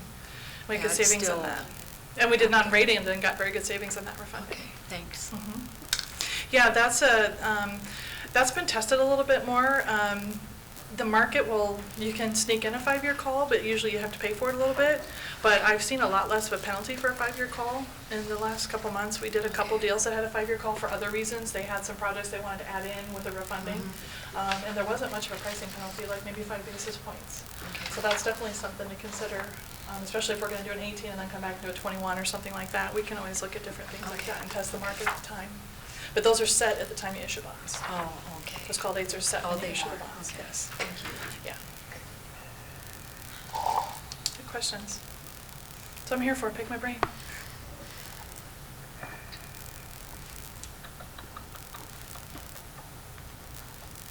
Okay. The cost of construction is higher than the interest rates. All that seems to me. So the longer you wait to do something, it's it's going to be more than the interest rates that you're... Well, all I'll say is that there's a lot of construction going on in Iowa right now, and I feel like the competition is just more so they don't have to be quite as aggressive, I feel like. I don't know, maybe that's not true in Carroll, but in other parts of the state, we've seen projects come in 30% over the engineer's estimates. And so I don't know if that's necessarily So it's not just an us. engineer that wasn't on target, sewer plants that are 25% off base, overbid from the engineer's estimates. I don't know if just, like I said, I don't know if it's competition. I don't know if there's just so many projects that people aren't as competitive, or just everybody's busy and they're just not as hungry to get deals. I don't know what it is, but there's a lot of projects going on right now. And I'll tell you that the DNR has been very active, so if you have water or sewer projects, just know that those haven't been pricing super well. So, anyway, that's just, I mean, Did you hear and again, that, Randy? I don't work a lot in this part of the state, so I can't speak about the environment here, but I know around Iowa City, it's darn near impossible between the city, the hospital, and the school district to get any projects done in that area. So, anyway. Any other questions for Suzanne? My contact information is on the cover, so if anybody has any questions, please feel free to talk to Mike or Laura, or contact me directly. Always happy to help. And they have one of those newer books. Yeah, I can. Yeah, I'll leave you mine. Just in, the hot pink scribbles. Oh, yeah, I had mine spread out all over the Oh, place. sure. And, thanks, okay. And I'll send an email, so you have it on PDF too, so you guys have the final version of PDF. Okay. Oh, good, thanks. Final version until we change something again. Well, At your next meeting. That's right. All right. This picked up. Otherwise, there's anything else, any other comments or anything? Otherwise, I'll look for a motion to adjourn.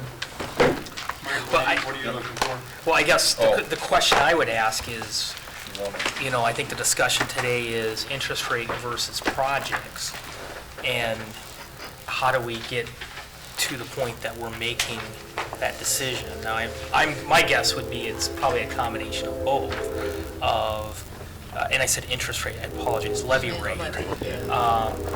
But how do we get there? I mean, is it something we're gonna have a discussion tonight yet, or in the near future? I mean, timing-wise, just as I look at the project, especially trying to get a commitment to CSB, sorry, we're probably 30 days. We need to make a decision so that we can hit an August 1st referendum, because there's some work on some of the projects that are throughout all the projects, rec center, street maintenance garage, library, city hall, that we need to work on before we're to the point of being able to do a referendum. I guess we need some direction on what those projects look like, and so I guess we're at a point that we really do need some additional direction from council on where we go. And I don't know if that's something yet tonight, or if we need to follow up in 2 weeks, but we don't have. let's do it in Time. 2 weeks. We'll Yeah, Okay. 'cause, absorb Suzanne's, yeah, to absorb that, but Yeah. we've got some commitments now from the library, and we Yeah. need to, now that well, they've we're committed, working on, we've got to get the rest of it going so that we can move forward to, if we need to issue debt, which we'll need to do, we can start looking at that by August. So we can get So we'll that put this on the Yeah. agenda for 2 weeks, and really the discussion, and we'll put a quick summary of what those projects are, and then we'll have this as a reference, but Yep. we're gonna need some commitment, or at least some direction, not commitment necessary, but direction from council on what those What priorities we would want yeah. Yep. brought forth in August. Correct. And really, an August 1st referendum means by June 13th's meeting, the council's making a commitment on, here's the ballot question, which means we need drawings in probably mid-May and kind of better architectural pricing by mid-May so that you can commit by August, which means we need to start engaging some additional work with FEH on the rec center, FEH on the street maintenance garage, OPN on the library, so we can get some elevation drawings and kind of put those packages together. So, I mean, the timing for an August 1st is, we're pushing it pretty hard right now. Probably the maintenance garage first. I mean, that is a definite need that we should really be considering. I think you have to worry about the bank. You got a First and deadline on foremost, I that. think we gotta do the library. Yeah, they've got to know. Because they've gotta know, and they've. For a vote in August. Yeah. They can't hold Library. on Well, forever for There's us. nothing The says we can't reality- do both. Yeah, correct. the reality is, we need to give them the direction for where we want to go on the total package so that we can know where we're going to be for our taxpayers in the future. Isn't that what you're asking? Yeah, and I think you could do a question in August that goes everything from a single project to several projects. And there may be some strategies of putting a few projects together that have supporters that can work together to pass that type of initiative. But certainly, you know, we need to start having those conversations sooner rather than later. I know we got a couple library folk here tonight. I know that both and it was going to be an agenda item for next meeting, but they have a request, they want to start forming a group to move it, and they have a request to ask council to start doing some of that work. But those things need to be laid Yeah. pretty quickly. We allocated for 2 votes, so we could have a vote in August, we'd have another vote in November with a regular election. That's kind of what was in my head, but I didn't know if that's what other people were thinking. Yeah. So we could space them out also. You run the risk of, though, I don't like that project, so I'm going to vote against it, and vice versa. And I think we've seen maybe a little bit of that previously in Carroll. So you're thinking combining a couple projects There may on be some- one ballot? There may be would some logic to that. Now, you do run the risk of having a project that's too. So people could vote yes or no on 2 different projects? Are you combining they the combine the issuance? project. It's all or none. It's all or none, right. Yeah. Okay, yeah. So you're going to want all the scenarios, you're going to have, let's say, 1, 2, and 3, the 3 projects we have. So you're going to ask us to do all 3, or choose 2, or choose 1? Is that what you're asking for? I mean, I think the immediate question is, what projects do you want us to focus on? And part of that's driven of what level of debt and what level of taxation does the council feel comfortable with? Then certainly that's not going to commit the council at that moment. As we then work to finalize plans to get ready for making a decision on what to take to referendum, obviously, once you make the decision on what's going to referendum, I mean, there's some commitments at that point. But right now, we need some definition of what projects you want us to move, what are you comfortable taking on debt-wise? And that central question again earlier was, do we wish to maintain our current levy, or do we wish to get more projects done, correct? Yep. And certainly, I wouldn't sit here and say that I think you'll take on every project that we outlined here. In fact, I'd be pretty surprised if that's the direction you would go. I think it was more trying to be illustrative of what you could do. We just need definition. I mean, that's a decision for the council. We need some definition of where you want us, where you want to go, what's the direction, what's the wishes.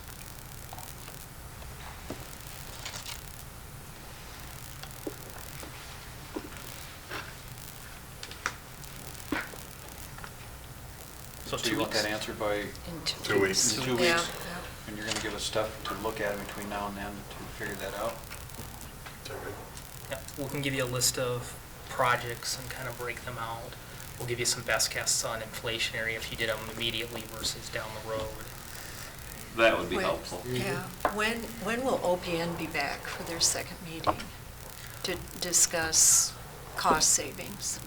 Well, I think my impression of the first meeting was OPN wanted some direction on what option you wanted. So I think they're looking for a little bit from the city. Now, with that said, I've been in contact with OPN last week, and really I've asked them to identify, the council's on record with Concept A. Certainly the council's on record that they want to see some way to lower the cost of Concept A. So I've put the challenge out to them to say, where can we cut costs and keep a framework that looks similar to Concept A?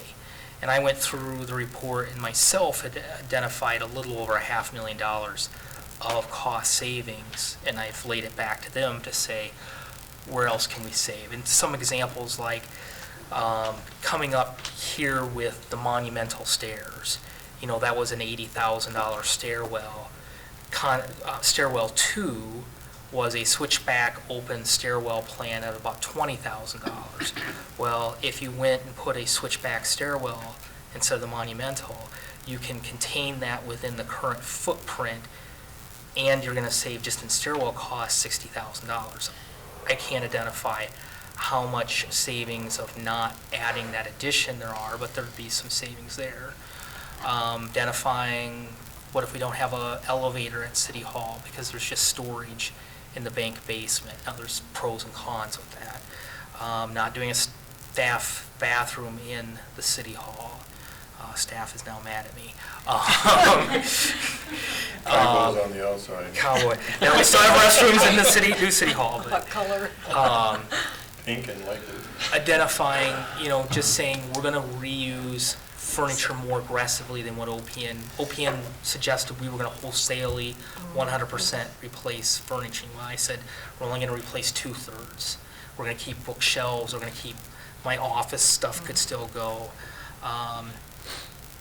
So they're working on, they listened to your suggestions, Mike. So I'm and they're hoping within the next good.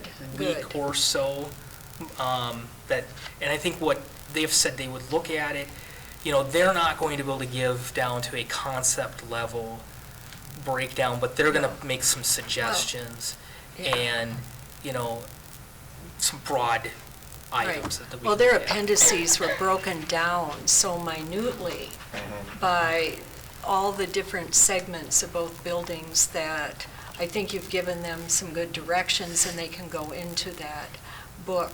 I mean, I looked up, the windows are like, putting in windows are like $100,000. That's a no-brainer. I mean, that's not expensive. People want windows, but your suggestions make sense. So they're working on considering those and other ideas based on. And my challenge was I want to Yeah. see at least $1 million of savings.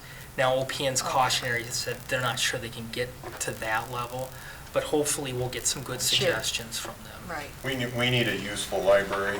We don't need to give them a portfolio project that they can go out and, Well, it's and certainly I think the consideration, it's public nice. would agree with But that. the Yeah. public wants something that's useful. Right. And, Functioning.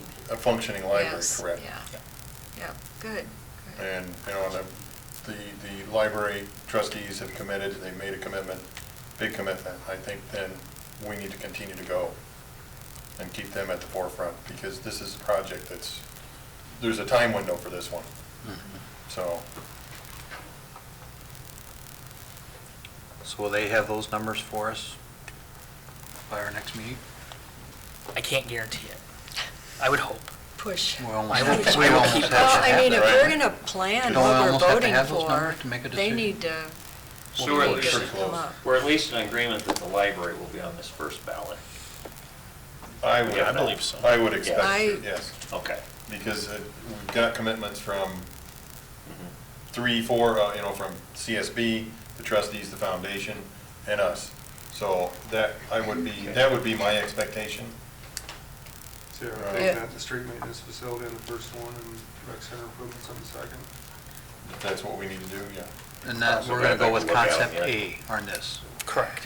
I Foundation's fine with personally that, too. think combining is, You might- after people read the article in the paper, we're gonna have to make choices, projects, rate,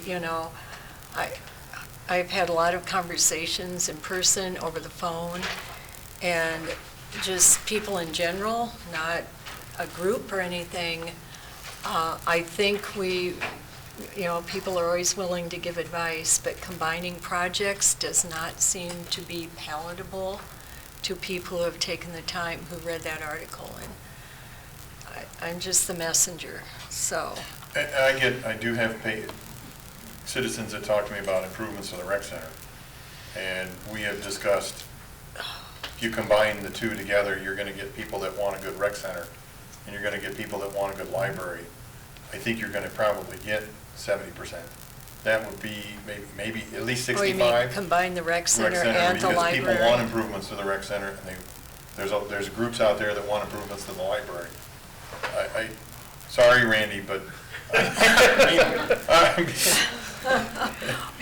it's about, sometimes it's getting the things done and getting the people out to vote. But, and I still, city maintenance garage, we got equipment that the city makes investments in that we need to, keep track of and maintain. And when it's sitting outside, that's not good for what we're paying for some of this stuff. So, I completely agree with that one too. We'll get Randy a big umbrella, don't worry. And as city manager, I would say, I'd always encourage the council to look at your core essential services. Street maintenance garage, in my mind, really should be our first priority. That's the oldest one of all the projects. All of our facilities. It really needs an update. It is, and it would be the smallest issuance. Yeah. Easy, I think. I mean, people know it's all about our infrastructure. I think that would be the easiest one to. But because of the timeline Yeah. with the bank, we've got to have them both on at the same time. But Because you don't have any other time for that vote before. It has to be the same time as the library. Because you're out of time to have that by itself first. And if you wait any longer for the library, then we lose the chance for the bank. Looking at the CIP, I think the vote for the library, what do we have in the CIP, was out like a year beyond. I don't have it with me. We need to time it too with what's going on That with the almost won't be bank. until a You know what I'm 2019 saying? project. We can't do a thing until they've moved into their new facility. Right. So if I think we need to be really strategic. We need to all think about this. So we don't mess up. Maybe at the next one, could you give us what we had for that, where we had the project stationed as far as the library? Because, the library, We're we not can't going to be really, able to issue the bonds for a year and a half. we have to look at that one. And doing a referendum doesn't issue. Right, Right. I know that, but yeah. I do think there still is some logic of looking at the right projects and pairing them together, because I do think there's some synergy. And doing all the projects at the rec center may not be the right option either. It may be That may doing, be more of an incremental one. it may be doing the library, a smaller project or two at the rec center, and the street maintenance garage. Got to put that plug into the street maintenance garage. And looking, can we fit that into an issuance horizon that the council's comfortable with? Well, I can tell you where I'm heading right now, and what concerns me a little bit is that each one of us goes back and starts trying to hash out what we think's best, and we get 6 different directions around the table. Right. I'd really like to see a nice little cheat sheet of proposed consolidations, just some thoughts of if we do this and that, or do we do just that, and what's the timing, as Carolyn pointed out, being so critical.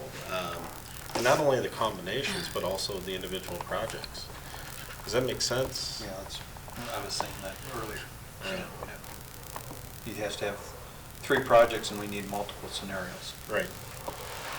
In other words, you don't get to sleep for the next 2 weeks. He never has since he started, has Probably he? not, no, probably not. I'm going on vacation the next week, literally, so. All right. But so you kind of have an idea? I think so. Okay. So, We want to do everything. We want to keep the tax levy the same, and, That'd be great. We're gonna go pipe Powerball now. So. Yeah. It'd be nice for us to get that as soon as we can, so we got, Time to absorb it. gotta think it out. And we'll work on parts of it. We can certainly try to feed some information. There may be some other information like the library project with OPM that we're gonna look at a high conservative number, and the ultimate goal will always be how can we look at making cost reductions.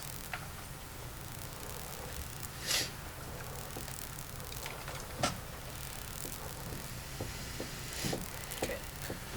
I think you also have to have in there the last possible date that we can do this. What do you mean So by we can get that? it to the vote for August. And we need time. What's the last possible date that we have to make a decision? June 13th. June 13th. Is it, what, 46 days? or- He's talking out though, Got it. too. I mean, I've laid out the calendar, so yeah. That's your last regular council meeting, June 15th. June 15th is the actual date, Yes. but we have a council meeting on the The steps laid 13th. out before then is getting everything out to the architects and everything else. Yeah. So, I guess that's what I'm saying. Really before When do we need to tell you March what 12th. scenarios so you can get the But actual once number? by August, if we have the referendum, you still have time to do some of that stuff too. You just now have the authority to spend the money. By the last meeting in March. Okay. I guess that's my more I think and question. hope. We're having, you got we have FEH coming, in fact, Thursday. So we'll have a better idea after that meeting. And we could bring these to a ballot all at the same time as separate Could. ballots, or up to all three together. You could have 3 yes or no's on the same ballot? You could. I don't know But if when you I, have to have 60%, you're diluting your vote now. Yeah. You won't get it Then on that, pass. yeah. Yeah, I that's what I'm wouldn't saying. wouldn't recommend that- that. No, I wouldn't. But, so you're thinking, Mike, we would not put a project on the November ballot? You're saying we'll have a special election, put a couple items together, and not That's- break that them would out? be- That's what you're thinking at this That point? would be my recommendation. And nothing on the November ballot? Yes. Council can go a different direction. Now, but- okay. Okay. See, because in your mind, Carolyn, we had one on the special and then one I on the I had, November ballot. and talking to people, I mean, I'm just listening to people, I'll do it, whatever, but I want it to pass. One at a time. Right. You're I talking want one it at a to, time. I want these all to pass. And what is the best strategy? And, you know, probably all be the same amount. We're probably gonna try and keep the levy as steady as possible, I would think. That's how you get things passed.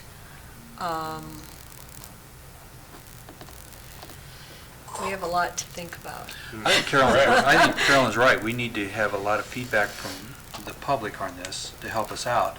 And if you could get it extremely simple that they can understand easily enough, you know, because some of this stuff is difficult unless you're actually in these shoes, it's a little easier. But if you had it simple, and we talked about this at our next meeting, and by 2 weeks later, we had to have a definite yes or no, that would give us some time for the public to get a hold of us. You got a whole month, Yeah. Yeah. Well, actually, you only have 2 weeks. If you want, if you want it by the end of March to know. They're gonna hear what we just talked about tonight. Yeah, but they're not gonna know the actual dollar figures and everything. No, correct. But No, by next, but- They're gonna be in able 2 to weeks, we understand. we'll be able to Yeah. discuss that. And then if we had all that the public could contact us, and then 2 weeks later, that's your deadline for, Well, the end of March is we need to engage in architectural services. yeah, that's what I'm saying. So are we okay a month from now to be able to give a definite yes or no?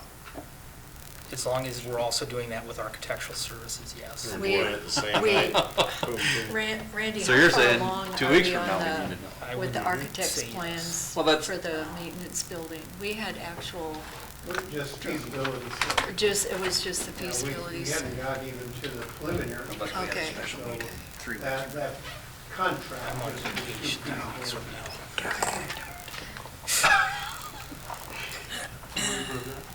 Go ahead. So, I talked to the mayor already.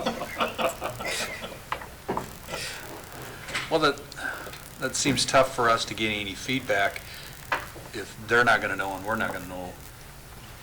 and we See don't what I'm even know what saying? they don't even know what the project's gonna look like, you know what I'm saying? Well, but that's part of how we get it to a referendum. Yeah. Right. I mean, ultimately, the public is going to have feedback through the referendum process. And if you think about the school process, they got to the point of approving, really seeing concept plans and approving it Yeah, within a 2-week period. Yeah.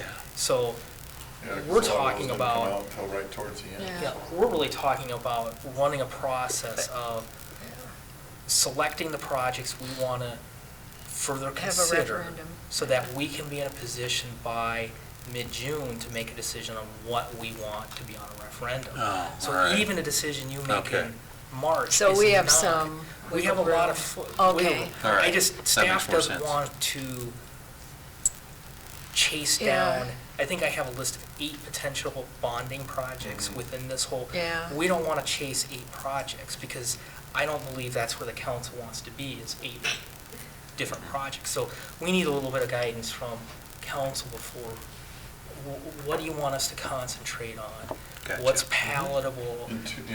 In a month, we kind of have to narrow it down to Yeah.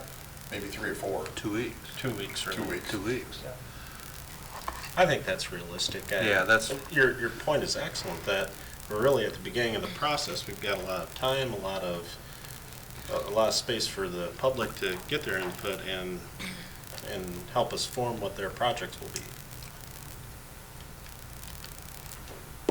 We have a lot of opportunity for public Yeah. to comment. After the stadium vote, I went, last week, I pulled as many articles as I could find off the internet, put them in chronological order, just because I wasn't a part of it, I couldn't remember, but, article after article after article, they were always, they were working with it, you were part of it, you were there, but it was interesting to see how, and Laverne, you were probably a part of it too, you know more than me, but how they were working constantly and constantly talking about cost savings for the voter. They were just laser focused on what's the voter going to approve and cost savings. And it's an interesting, they went through a very transparent and a very numbers-oriented and a very voter-focused process, and they had a great success. That's what kept it. I hope we can do It it. was Yeah, they more- kept it in front of voters all the time. Right. Oh, That's my the God, best, constant numbers, yeah. And they focused on the voters. And yes, And they got them The out. numbers. There was a positivity towards it. and but I mean, they were always looking at cost cost savings. Right. And I But this have is a lot what of you that get stuff. for the I mean, Right, it's what yeah. we're doing. And Right. that's what people need, Mhm. yeah, exactly. Okay, And I think if we can get $1 million shaved off of that project, that will That's help significant. immensely. Yeah. correct. Yep. Yep. Okay, 2 weeks. We have our assignment. Sorry to put the screws on you. but- 2 days for you, Mike, 2 weeks for us. 12 days for us, 2 days I for get you. 2 days, I don't get 2 hours. Oh, hey, if you want 2 hours, we're good with that too. All right, anything else? If not, I'll need a motion to adjourn. I'll move to adjourn. Second. Haley? Yep. Fleshner? Yes. Cox? Yes. Seaman? Yes. Here. We are adjourned.